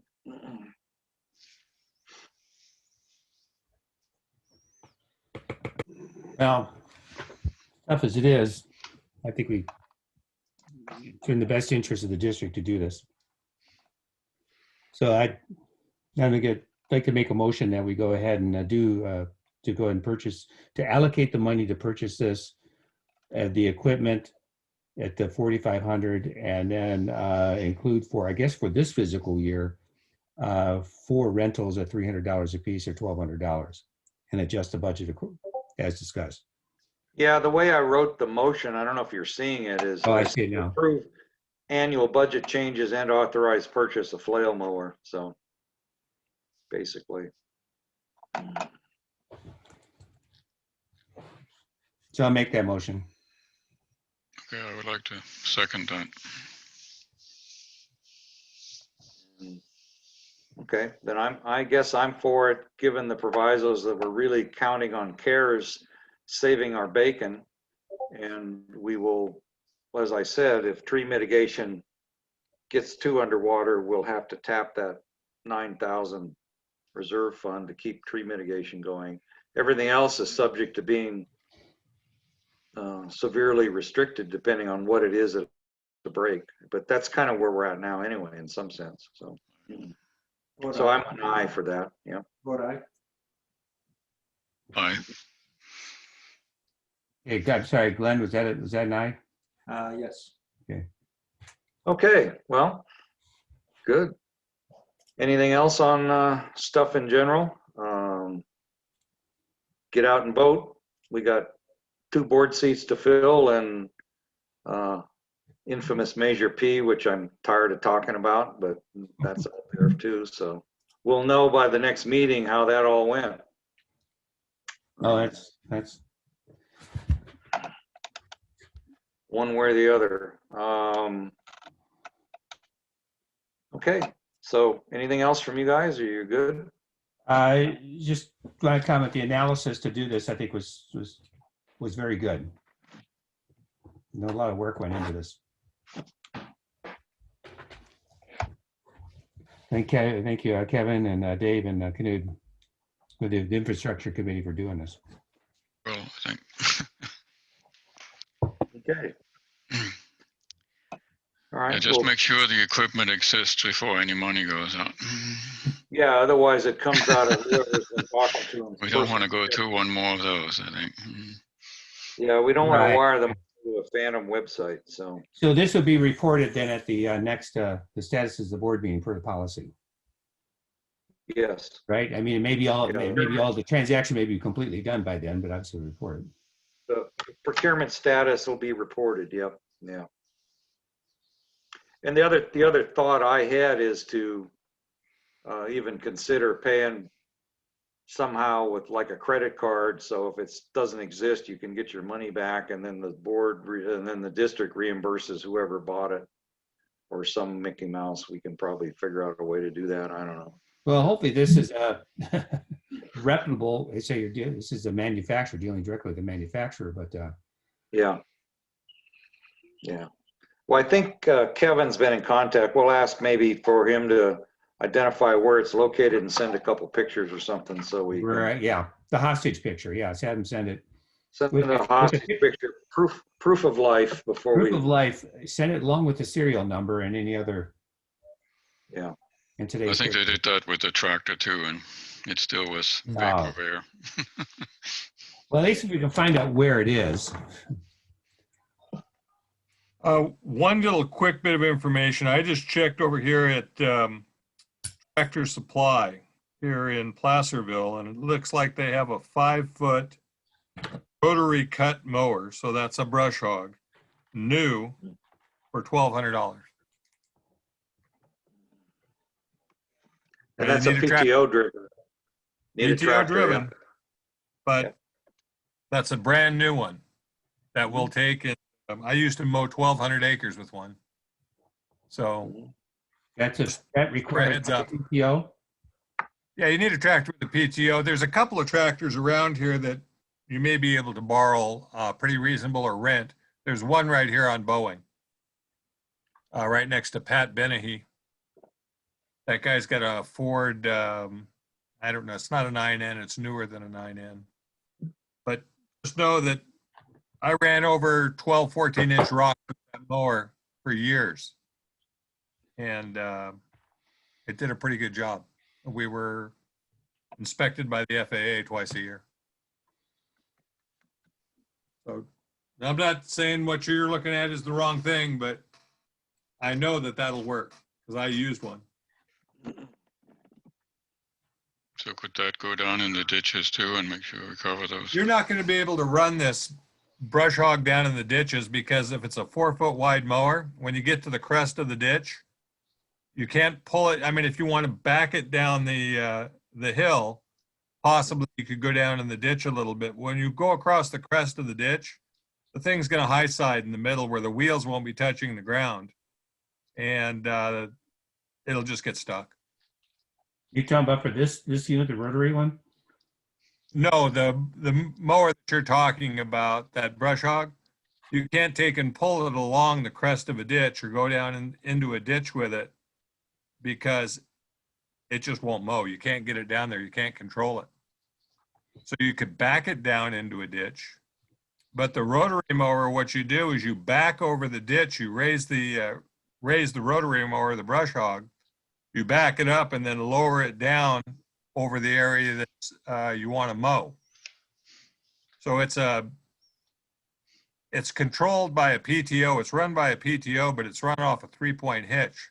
So you can control the height.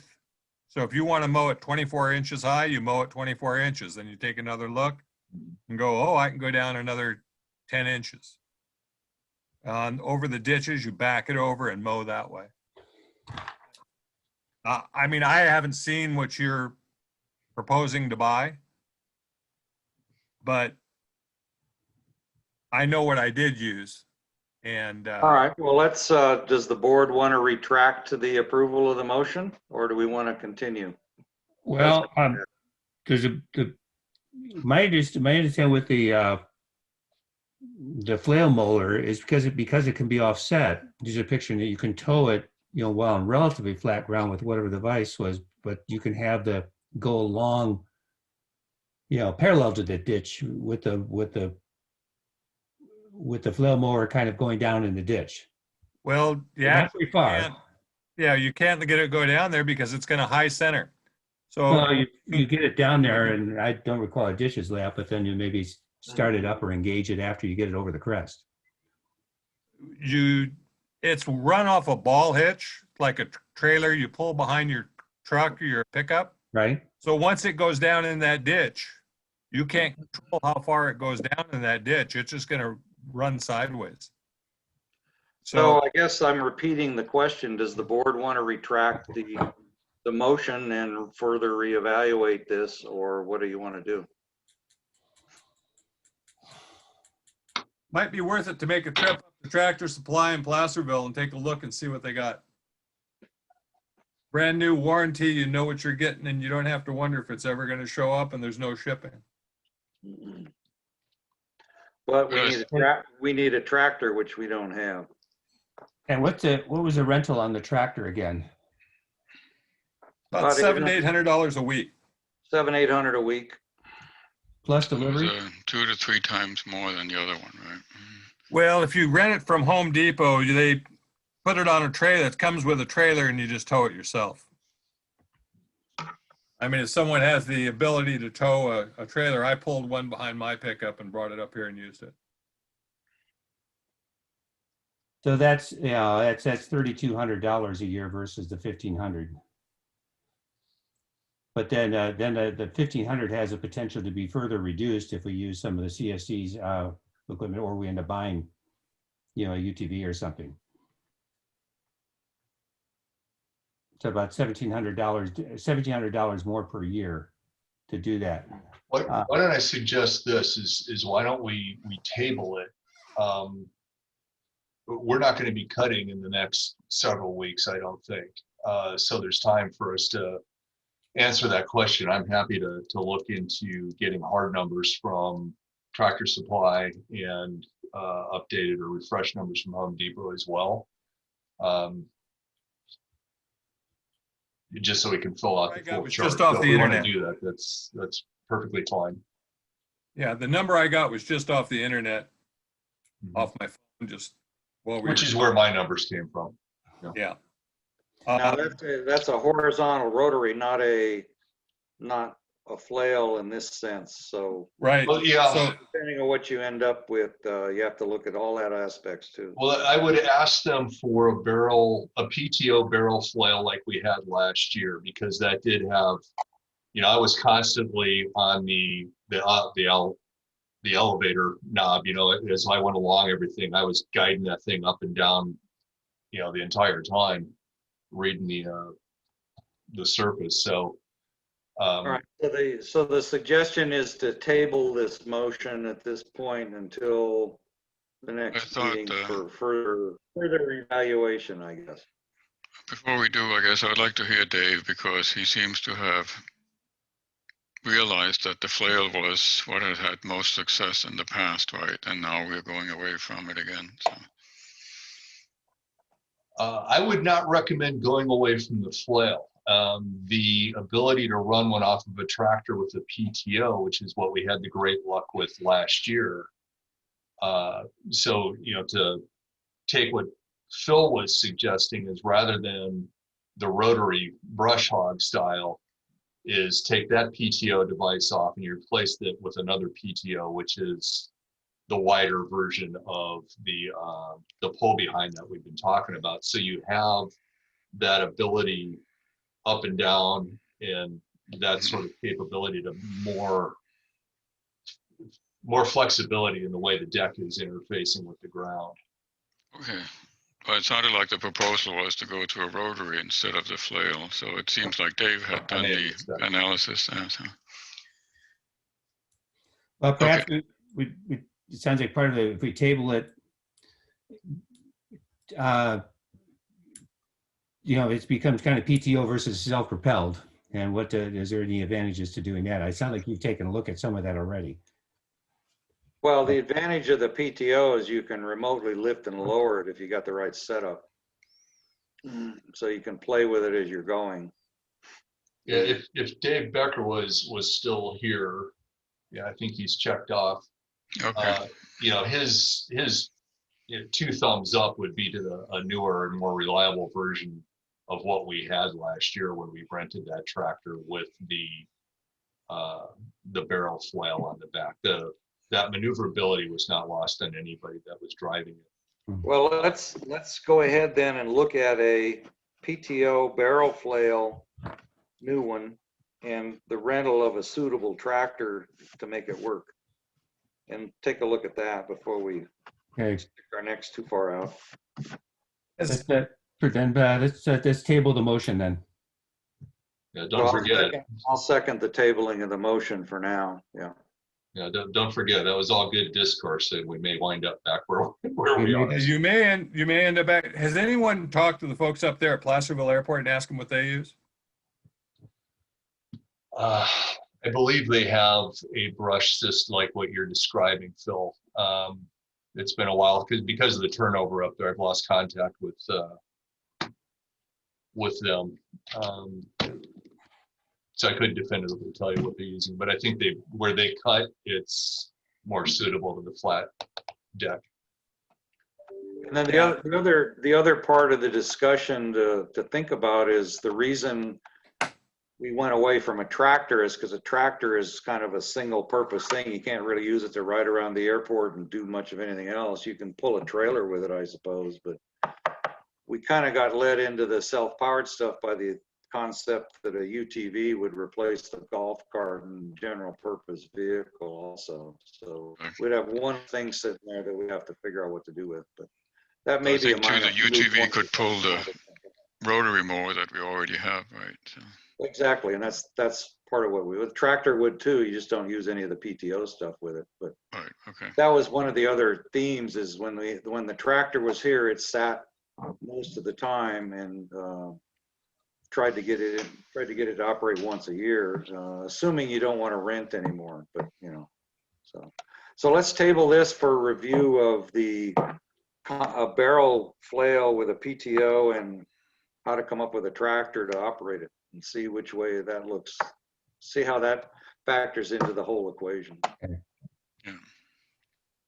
Because they are quite a bit cheaper. They're about half because of without having the power unit on them, but then you need a tractor that can drive it, so. Okay. All right, fair enough. So let's, anything else from the board while we're here? Good stuff. Anyway, now we're stirring the juices up and you've seen a hint at what we're facing financially as we move forward. So there'll be no changes to the budget. We'll table both the budget changes and the authority to purchase for now. And let's call for an adjournment at 9:11. How's that sound? That's good. All right. Thank you all. Good stuff. Thank you very much, everyone. Thank you. Bye-bye.